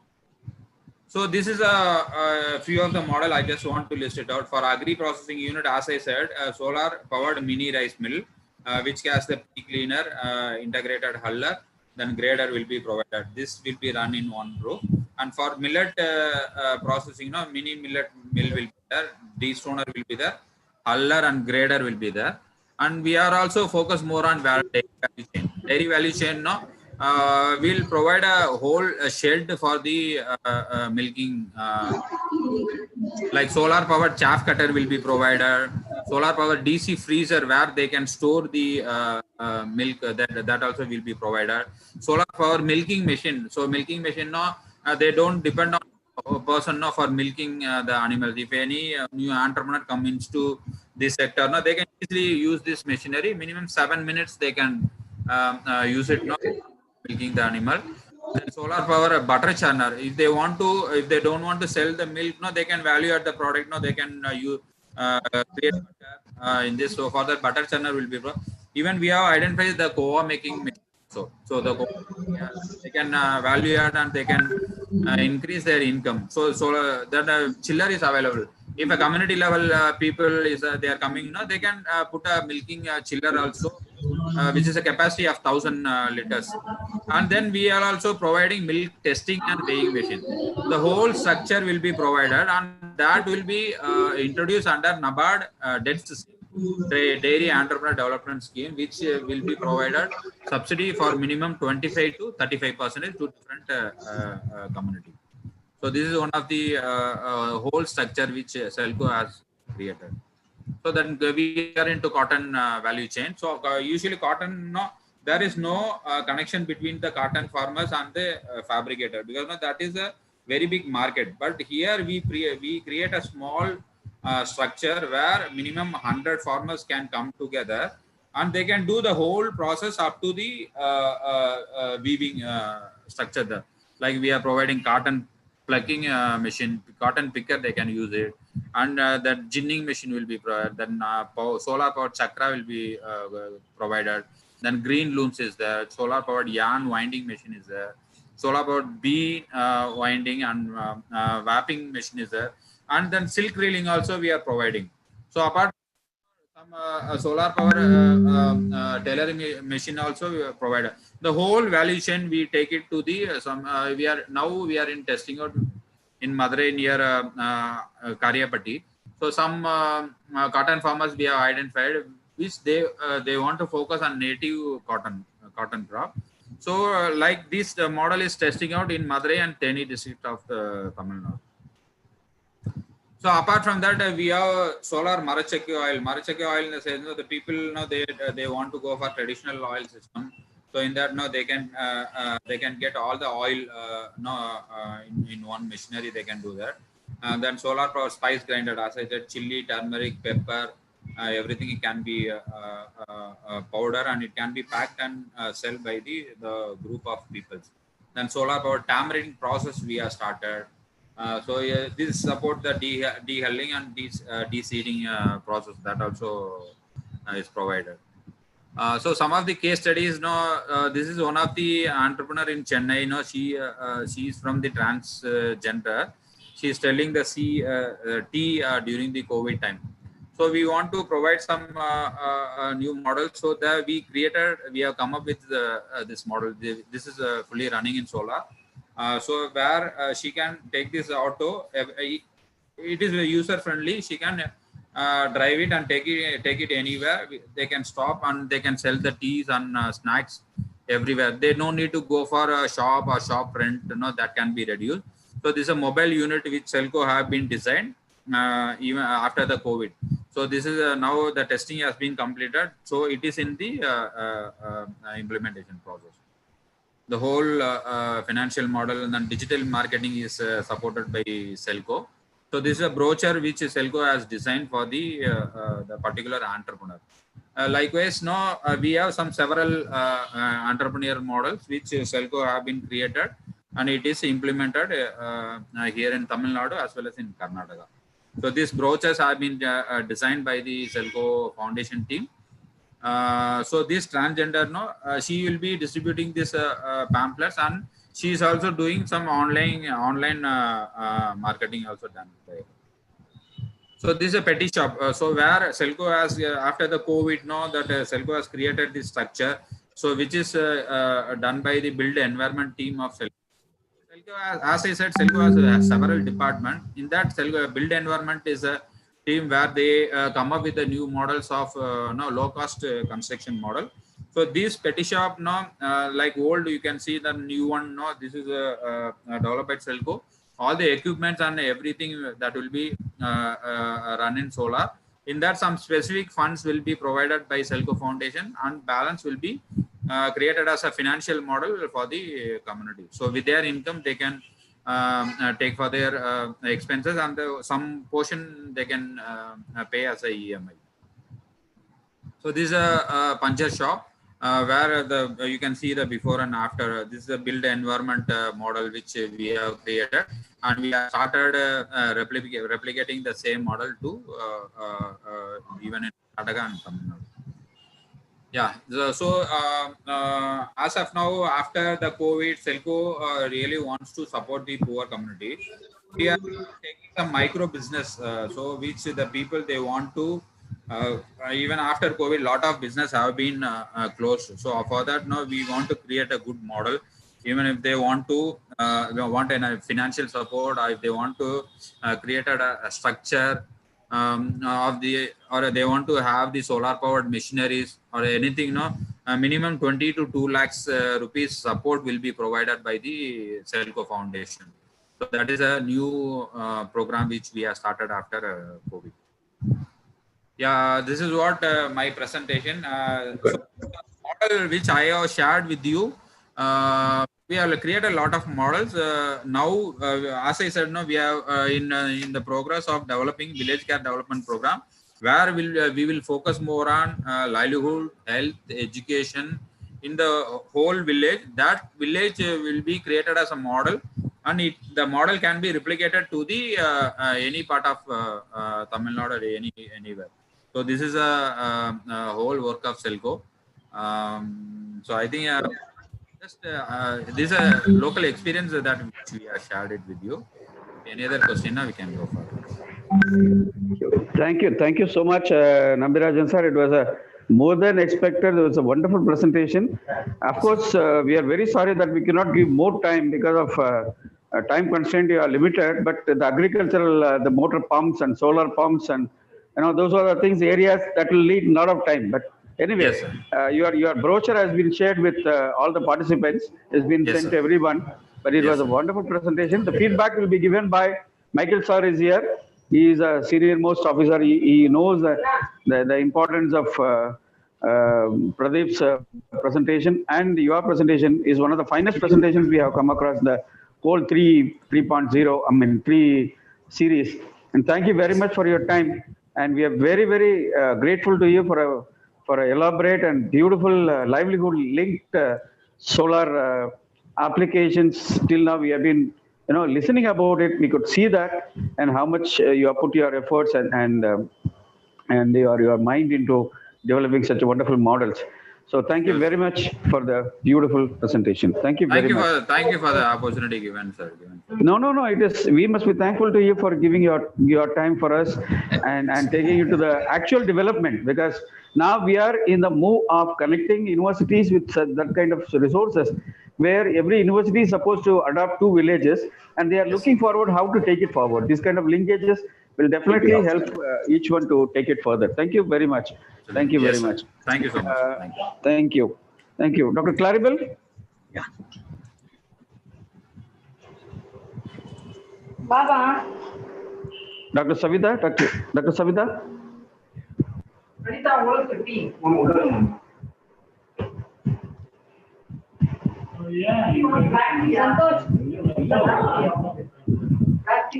Hello.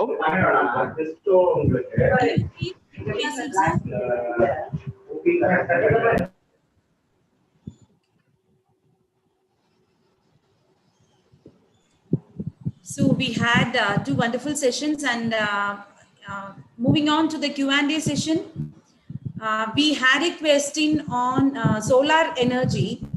Why is solar energy still unaffordable here? That was a question. So sorry to say, actually solar is costlier for the rich and cheaper for the poor. So that is the slogan we used to say.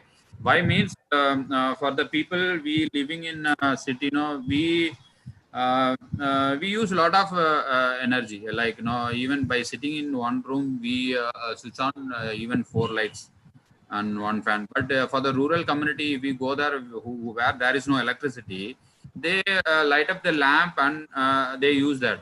For them, giving 1 light, it is about some 7,000 rupees. So the single light, if you want to design in solar, it is about 7,000 rupees. So for them, we are creating as a EMI. So by paying a EMI, some 250 to 300 is very big money, but they get a clean energy. But here, all the people know, if you are going for a solar, the cost may be getting reduced, because now if you see most of, even from our team, I don't know how many of us are having solar. No, since a lot of people, if we started using solar, no, maybe the price can come down. In general, no, actually, government is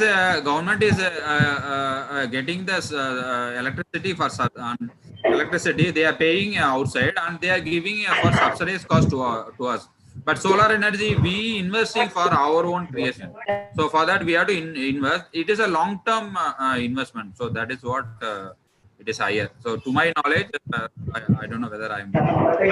So no, that means the whole, I mean, the long run, when people started using more of solar energy, the prices would come down. That's what. Absolutely. That's That is what I want to say. Yes. Yeah, yeah. Okay, okay. Got it. Yes. So now we can move on to the feedback session by Kirti A, second MSc Applied Geology of University of Madras. Kirti, please. To be brief, right time. Okay. Good evening to all the panelists, the delegates, and all my dear friends. Applied Geology from the University of Madras. Today, the topic of Disaster Resilient India 2050. We started the today's sessions with the World Soil Day and the UN's message of to protect the biodiversity and keeping the soil intact. With that, the introduction, and then we moved on to the how public servants are more contributing towards the society, and how death due to the disaster is because somebody somewhere has not done their duty. And then to the first speaker, Dr. Pradheeps Muthulingam sir, so where we learned about SDGs and its relation with disaster risk management, about the sustainable development goals, how from a millennial development goals with 8 goals, how it has improved to sustainable development goals of 17 goals, from poverty to partnership goals. And we learned about these goals 7, goal 11, and goal 13, where we learned in goal 7 to access affordable, reliable, sustainable, modern energy to all. And sir has explained how under their supervision they had an underground cable electricity to tsunami and cyclone prone areas in Nagapattinam, how it helped to restore the electricity in such vulnerable regions. And then goal 11 of making cities and human settlements inclusive, safe, and resilient and sustainable, about urban planning and how important is the land use policy, and how the ever-growing population and the city's development is affecting the making it more vulnerable to disaster. And then in goal 13, we had an intake into the climate change, the various actions that needs to be taken to control the climate change, and how recently the weather-prone disasters are increasing in the country across the globe, and how India is contributing to fulfill its Paris Accord, climate accord, to reduce the temperature by 2 degrees Celsius. And then in the third speaker of Nambirajan sir's SELCO, we had an information about how solar energy, which is considered to be one of the costliest form of energy, is utilized for the poor from agricultural programs where they've clustered farmers under one roof, from helping them into trans kitchens, and then the village care development, their decentralization of renewable energy, trans sewing machines where they improvise the transgender community, till the mini mobile unit food trucks. It was a completely enriching session where we could understand the importance of solar energy and its contribution to the society. Thank you, sir. I thank everybody for bringing us to this webinar, and I would like to thank our professor, Krishnamurthy sir, for bringing us here and making us listen to such enriching webinar. Thank you. Thank you, Kirti. Thanks a lot. And now I would like to request Mr. Michael P. Shrimani sir, Chairman. Okay. Good evening. I think Dr. Professor Krishnamurthy also has joined us, and on his behalf, possibly Kirti has given a very brief feedback. I think we had a good session, and especially to thank Dr. Pradheep for all the three, I think, agenda, and he integrated so nicely. So very, very, I would say, professional. I think for a civil servant, I think I would say that so much would have been exposure. I would have felt some district collectors or district administration had seen it, they could have made use of it and all. To be very frank with you, when I look into Kanyakumari district to which I belong, I don't think anything happening the way things have to happen. So the people are disconnected. Something like what you said it, for example, in the what you call cyclonic area. I think I was so thrilled to listen that in both Nagpur, Nagapattinam, and the other district there have been underground cable. We should have been done much long time back, long time back. Why we are not doing it and all? That means something. I think something very slow in this country is what I want to say. It's good. This time we manage it well, maybe because the intensity is low, but there's a lot of problems and all. People are to be told, but that is not happening. As though the district administration cannot do it for yourself. You have to tell to the people, this all the things happening. Because there are volunteers, because all this agenda says, involve the people, involve the youth, the energy. That is something which you have to do. But as you rightly said, I think on the urban area, I think recreation is missing. I think that's what I just wanted to have. I think the biggest recreation is drinking. I think that's a problem. This right from Kanyakumari to Kashmir, recreation means drinking. Unfortunately for the women, they can't drink it, or they cannot afford it, and all, because urban area is missing. That's what you also correlated. The crime goes up, crime rate goes up, etc., which has been thought of. Unfortunately, there is no. Like, for example, there is no parking space in urban area. Similar is there's no recreation places for, I think, the Indian youth in general, and particularly for the women. Because of the time limitations, I'm not coming up. And sea erosion. Sea erosion is something to be seen. Like, for example, need not to go far away. I think very near to the Trivandrum airport, I think you can see it. Why it is taking so much time? You could have put appropriate technology and keep it down. Every year we go and waste the money and you block it. This reflects only, I think, something like a proactive approach is missing. This is something which we need it and all. I think the department, the district administration have to take it very seriously. Earlier, we used to think of the 20-point development program. Today, I think on the 17 sustainable development districts, but I do look into that, it's not coming district-wise. It should come into district-wise. What is that in the sustainable development goal? Where we are, how we are going to that. That is what is collectively do it and all. Accountability is little lacking. And I just wanted to say up in terms of energy, of course, it's a very great things on certain areas. We have extremely done, for example, the Euro model, etc. Good enough. That's right. But similarly, I think we have to do many things on the energy. It's a long way to go, especially the alternative energy systems and the cost effective, which was also Mr. Nambirajan has also brought it, how we can be effectively do it. All these three is going to reflect very well. Now, for example, quality energy, accessible. Now, for example, if you go to Kerala, Tamilnadu, you don't know when electric goes and when electric comes off. When it's off and when it's on, there's no information. This happens because I frequently go to Kanyakumari district. I'm telling from the experience and all. At least in Kerala, it goes less, but then immediately there is information that if you ring, it said that in 10 minutes you get it and all. A long way to go. I don't know what is the case that the Tamil Nadu TNEB chairman, I think, I don't know, but possibly the problem is in most of the place, they are taken care of. So they don't know the problems of others. I mean, this is a very, very, very regular feature, which I just wanted to tell you. Maybe this is the same case in other parts it and all. Yeah, I think for India, I think because we are one of the people who contribute so much of, I think, what you call the third largest contributor. I think we have to look into that. I think, like, for example, the stubble burning in the Punjab, Haryana is a big challenge. I think we should address it much earlier. I think there are this one. I think we have to be a little serious about it. And thanks for Mr. Nambirajan for especially presenting the technology and how we could take it and all. You focus more on clean energy and also in terms of taking technology to the vulnerable areas, especially the transgender and all, to give them a livelihood and all. Because the last man, the poor man, is the most vulnerable in the disasters. I think if we are strengthening in any form, I think that is what is the resilience we bring into the country. Time is limited.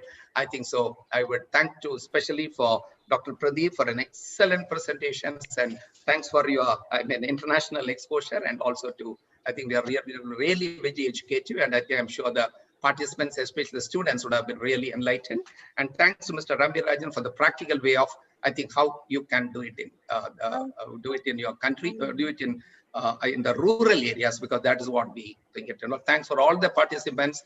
I think we'll continue. It's every Saturday. It's a really enriching experience. Thanks to all the participants and all the I think what you call Man Fridays behind, like Suresh and Dr. Suresh Maria Selvam, and thank you very much for this great opportunity to one and all. Thank you. Thank you, Professor. Thank you. Excellent. Professor Krishnamurthy?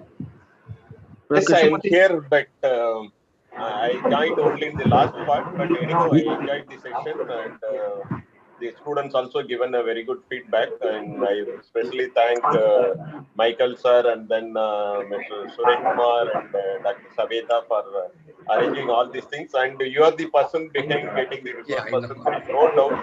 There is no doubt that the students are really enjoying the sessions. Every Saturday is going to be a very good learning session for the students.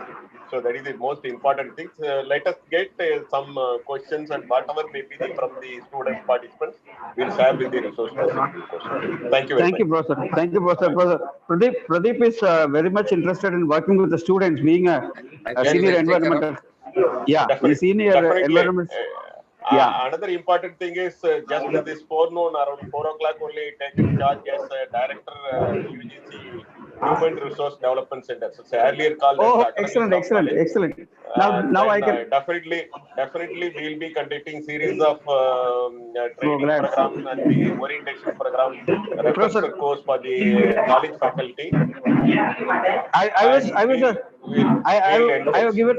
I have given sessions when Dr. Kodan Raman was there, so he used to invite me regularly. Kodan Raman is my colleague, deputy director, and yes. Now the similar thing is University of Mumbai also. I am also a panel member, so we also think about how we can take it further, Professor. Wonderful. Thank you. Congratulations, Professor. It is a wonderful development in our move, and we definitely will look forward more academic institutions to join us and take it in the right way. Pradheep, you are there? Pradheep? Yes, I'm here. Now, Professor has taken over as UGC HR cell of Madras University. Now, more institutions could be, so it could be connected to that. And your presentation has been recorded in the YouTube. So definitely, Professor will go through it, and then we'll have live sessions in future how we can take it. Dr. Claribel is also there, and we'll take it like we talked about ecology-based DRR. So environment and climate change, how we can take it further, we can think about it. We'll take it over. Yeah. Thank you very much. Definitely. It was a wonderful session. One of the finest presentations we had in the Series 1, Series 2, and 3.0. This is one of the finest presentations we ever had. Thank you very much. Dr. Savita, take over, please.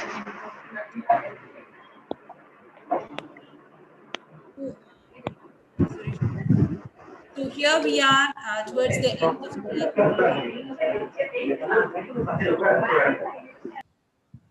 end of today's session. So we had wonderful deliberations on Sustainable Development Goals 7, 11, and 13. So here I am to offer the formal vote of thanks.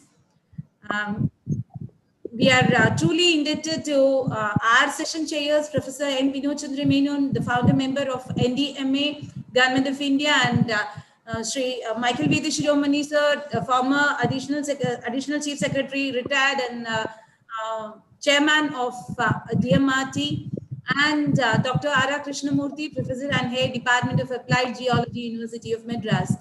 So these three pillars are there to support us in organizing the whole event, advising us, guiding us, correcting us wherever it is necessary. Thank you for being with us, and thank you for being the part of our program. And my thanks goes to our panel of experts, Dr. Pradheeps Muthulingam former environmental and social consultant, Tamilnadu State Disaster Management Authority, Government of India. And Mr. Nambirajan is Senior Manager Operations, SELCO India. So Dr. Pradheeps gave a very detailed introduction on sustainable development goals in general, as well as SDG 11 and SDG 13, sustainable cities and communities and climate action in particular. It was very elaborate and interesting, and he has put it in the very simpler terms so that the students here can understand it better. Thank you, Dr. Pradheeps, with us, and we look forward to have more associations with you. And Mr. Nambirajan is Senior Manager Operations, SELCO India, has given a very, as our chair, Sri Michael Vidishiromani sir was telling, he explained beautifully how this can be taken to the masses, how the policies can be taken to the general public. Thank you, Mr. Nambirajan, sir, and as told, through Unnat Bharat Abhiyan, certainly we'll, through organizations and establishments like yours, we can take the development to the masses. Thank you so much for being with us, and we, as usual, we look forward to have a long. The next my bouquet of thanks goes to the participants who have joined us through two platforms, that is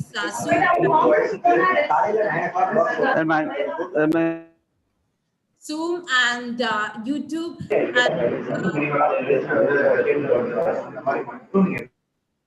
So it is your presence and constant motivation that has encouraged us go through the which we planned for one season, and it got extended to 2.0 and 3.0. Your constant support. Many of the participants have been traveling along us throughout these sessions. Thank you for being with us, and we are really happy that we have got delegates from all over India. We have even today, Velu Ramesh sir from NDRF team has joined us, and I think he is posted in Kottayam district in Kerala. But his spirit has, his commitment towards this webinar has made him to join our webinar series on this Saturday, even though he is in the field. And I think this is the real success of our program. We have even people who are really on the field. We are not only conducting deliberations. We have people who are part of the disaster resilience and disaster preparedness, and that's I believe is the success of our program. And thanks everyone who are supporting us, who are with us.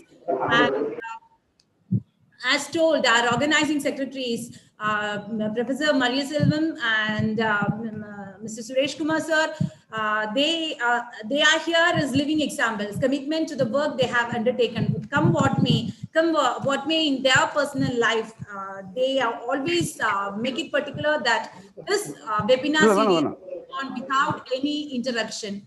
And thank you so much, Professor Suresh Maria Selvam, and thank you so much, Suresh Kumar sir. Thank you for being the cause of our webinar series.